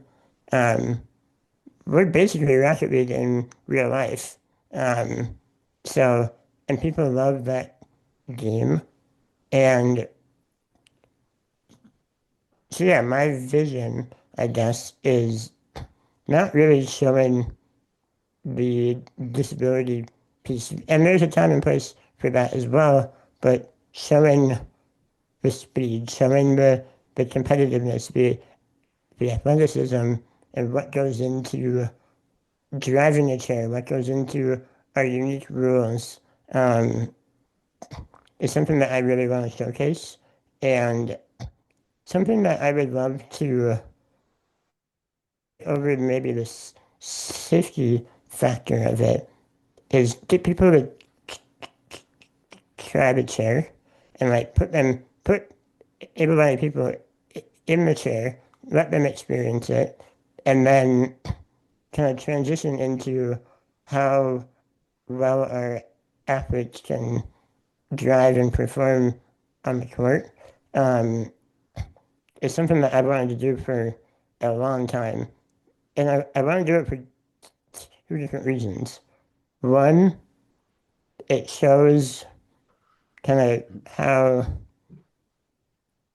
good or how easy we make it seem to drive a chair. But two, it adds the unique element of, let's say we have an event and we have fans coming to the game, and they're not only coming to watch the great sport on the court, but they're going to actually try the chair. Like that, it's another unique element about our game um, that is different than a lot of other sports out there. Like how many sports can you think of that you can actually go to the venue and actually try the game the way that the players play it? Is this a unique opportunity, I think, that our game has. So It's the intricate detail of our sport that lends itself to brilliant media coverage from anything to do with it. So the mechanics of the equipment that we use to all of the different things that are in play. So yeah, that's what I mean by media channel. I think it's there's just so much we can share, and we probably across the game we probably don't share it as much as what we could. So that's the a message from me in terms of that media channel side of it is we have a responsibility to intensify that, which will get us newer audiences and has an opportunity to break down the kind of things that we're talking about right now in terms of professionalizing and taking it a nudge and a step further forward in yeah, terms of more of a wholesale community that engaged with the sport 100%. yeah, absolutely. And I know like a lot that I talk about has to do with getting more fans in from the social media side of things. Yeah. But I was just talking to my team a little, I think it was yesterday, or maybe it was over the weekend. But there's also not a lot of like training videos from like an athlete perspective, like bringing in new athletes. Where can we be like, hey, Robbie Johnson does this to work on his ball handling skills. Uh, John Bolden does this to work on his passing abilities. Nathan does this to work on his defensive skills. I don't even think we have a good system for that, at least here in the US. For our own players to learn from, not only to introduce fans and people to the game, but how to continue to develop our existing players. I mean, you can go on YouTube and search all sorts of drills and training aspects for every game. That doesn't exist for our game the way that it should, or the way that it could. So not only building the social media to bring in new people, to bring in more eyeballs, but to allow our players to train that much more effectively. So Yeah, the list is absolutely endless, but it comes back to something we spoke about at the start of this episode in terms of changing the perceptions, and all of these things you're talking about contribute to that in showcasing our sport as being elite, the tactical, the entertaining, the demands of it that are no different from any other form of sport or football. So we have a very big responsibility in shifting that narrative in our favor. And as Dean has already spoken about, it's a very big, fairly non-negotiable focus of us here in England in focusing on that social media element, that education piece that will get more eyes on the sport. But to your point, upskilling what we already have, so we're ensuring the quality continues to grow. yeah, for sure. I mean, a big goal of mine, and I have a few of them, but if I had to pick, well, I'm not going to pick one, but what came to mind here was I want to get a game or a season where we are playing in front of thousands of people, where it is a ticketed event to get in to watch us, to learn. Like, that's where I want to get to, is having, similar to how we did the game between the US and England, but make it bigger, make it a bigger spectacle, and fill a stadium to have people watch us and want to come and see us play, and then continue that at a consistent level. That's where I want to get to. And of course, it's a dream of, I think, everybody on this call and everybody in the power soccer community, is to get into the Paralympics as well. That's another big dream of mine, is to be in the Paralympics, be an Olympian, and just have our game be represented at that level. So between those two things, I have a few other goals that we're working towards, but like that's my vision for the game, is to be in front of thousands of people, just like any other sport has that pathway towards. So I think that will be an ambition and a dream that's shared by so many people across our community.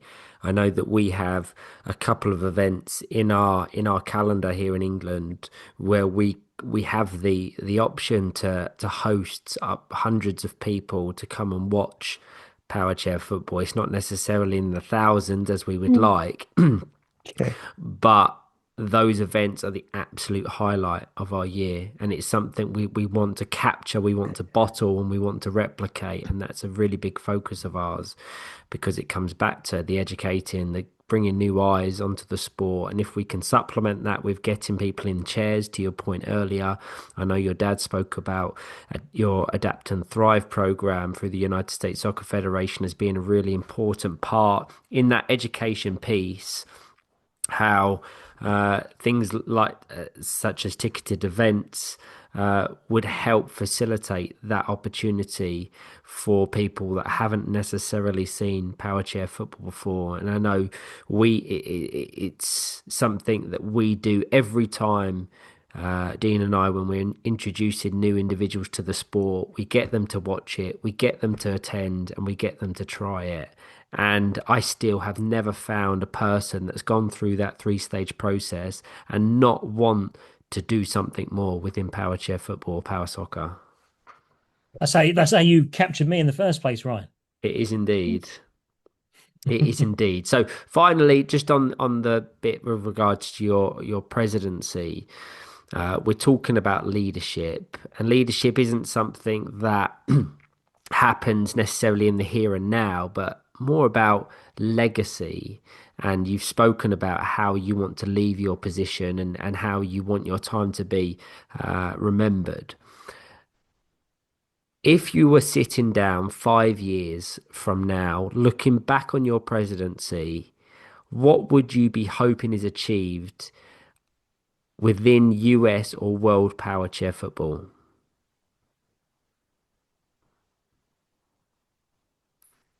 Yeah.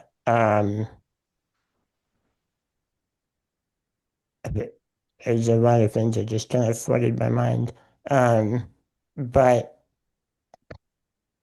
I think in 5 years, I would love for power soccer to be known across the world, across the sports world. People, eh, when they think of sport, they think of our game in that conversation. That's the level that I want to push us to, is people, power soccer is a common talking point in 5 years.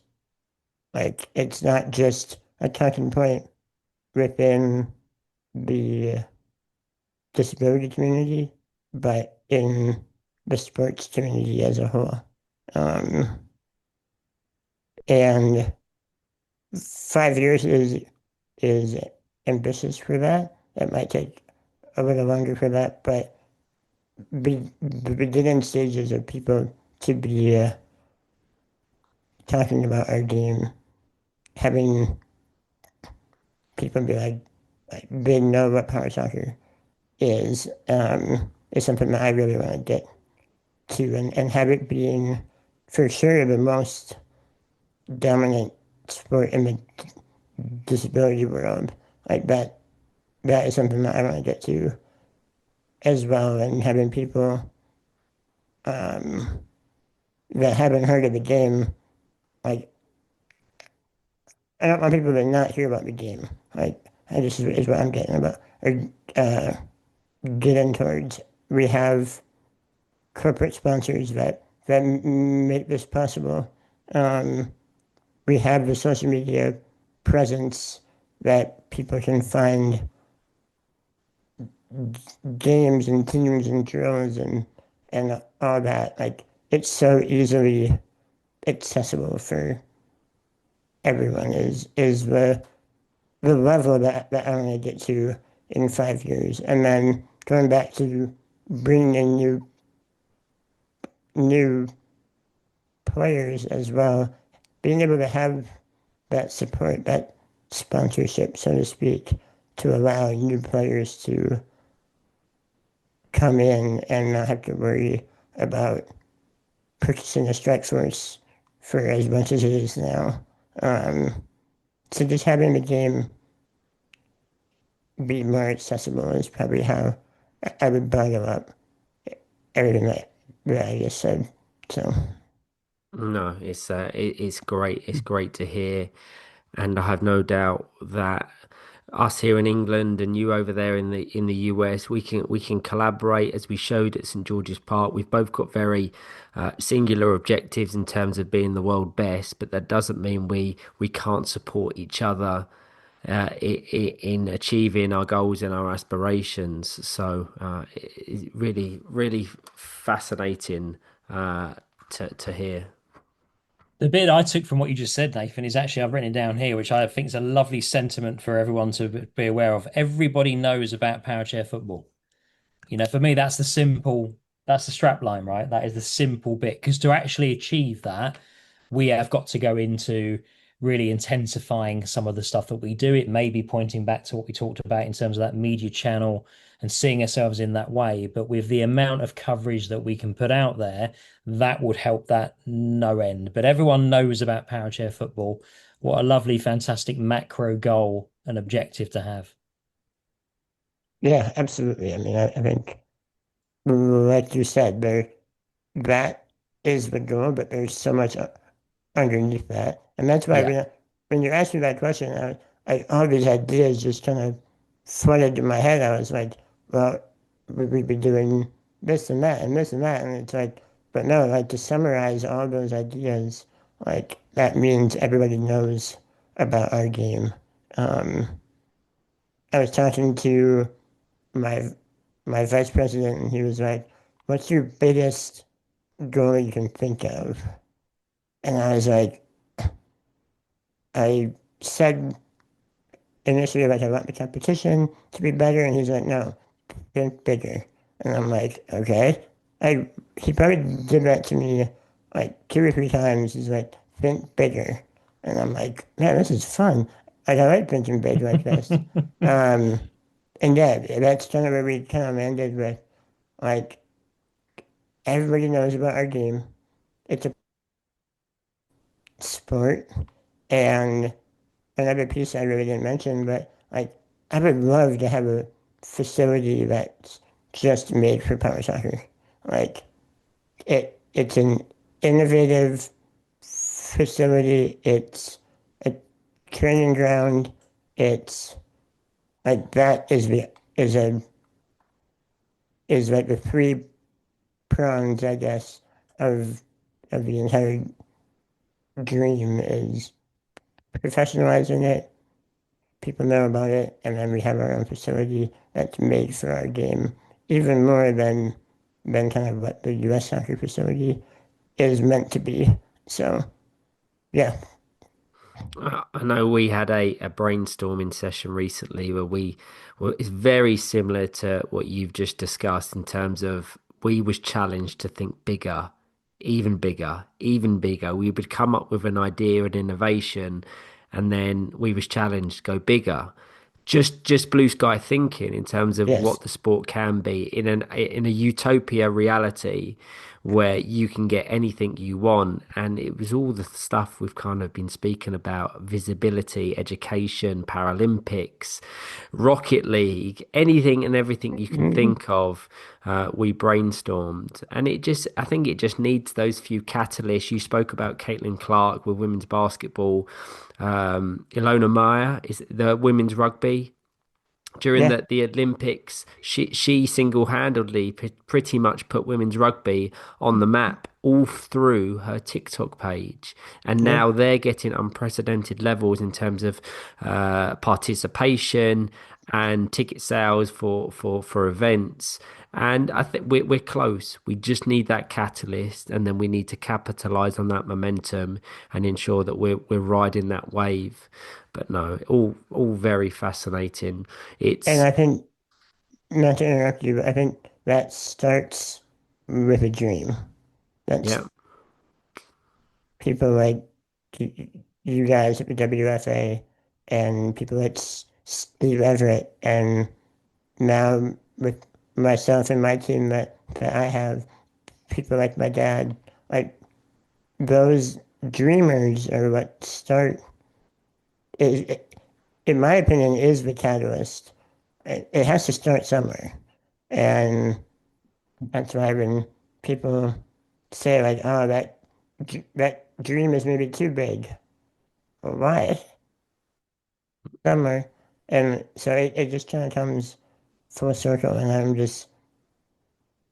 I do feel the pressure to build that, but it's such an amazing feeling to have the opportunity and the like-minded people like you guys at the WFA that we can do this around the world, not just in the US.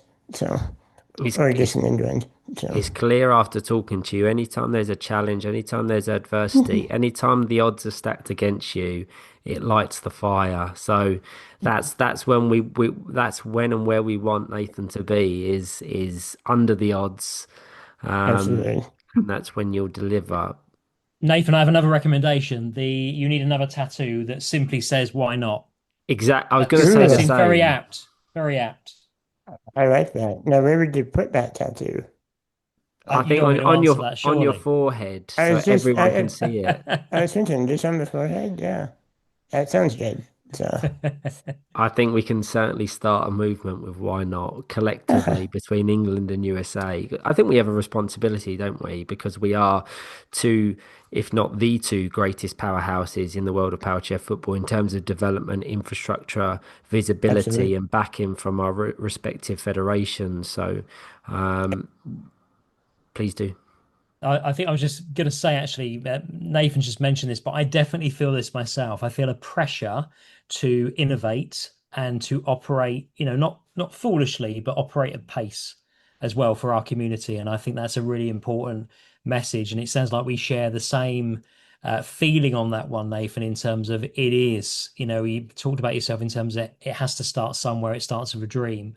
I like the pressure that brings towards me as an individual. It feels like you're in exactly the same boat as well. To Ryan's point, of course, this is not just about what we do within England and what we do within the US. This is about if we really want to achieve some of these goals, we have to share, don't we? We have to share and we have to help people to grow their own versions of power chair football in their own nations. And I certainly speak from a WFA perspective. Anything we can do to help that, then we have already started to go into that space, and we will continue to do that because that's where we start to achieve some of these big macro goals. Yeah, absolutely. I mean, that goes both ways. Like, we are here to help each other. And I was just thinking as you were speaking there, Dean, like another kind of piece that my my executive team and I have been kind of starting to implement is this concept of row the boat. And if you're listening and you're from the University of Minnesota, you will appreciate the reference. Our head football team, like uh, the head coach of our American football team here at the University of Minnesota, um, his main concept is row the boat. Row the boat. And what it means is like we all need to work together because we're all going in the same direction. And we all have to do our part in actually rowing the boat in the same direction. So I feel like for us, the mentality is why not? And then the physical work of the physical piece of it is like, let's all row the boat together and go in one direction and work together as one unit. And if we combine those two things, I don't think we can be stopped. So, It's a good No. analogy. Yeah, fantastic to hear.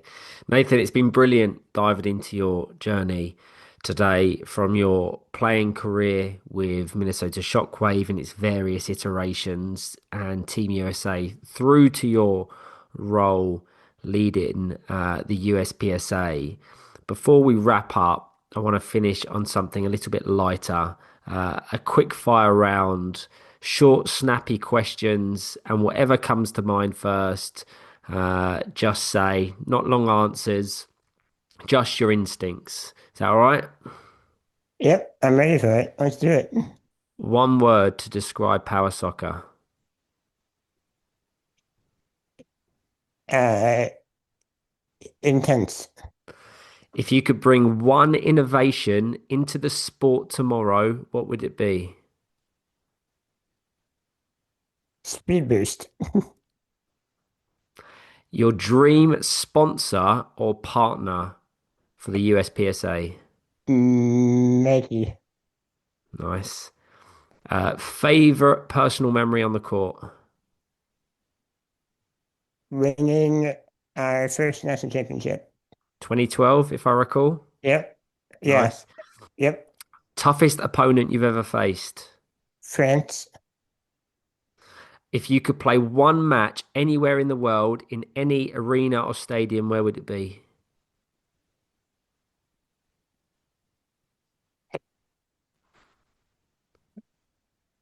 Probably the Staples Center in Los Angeles. Very nice.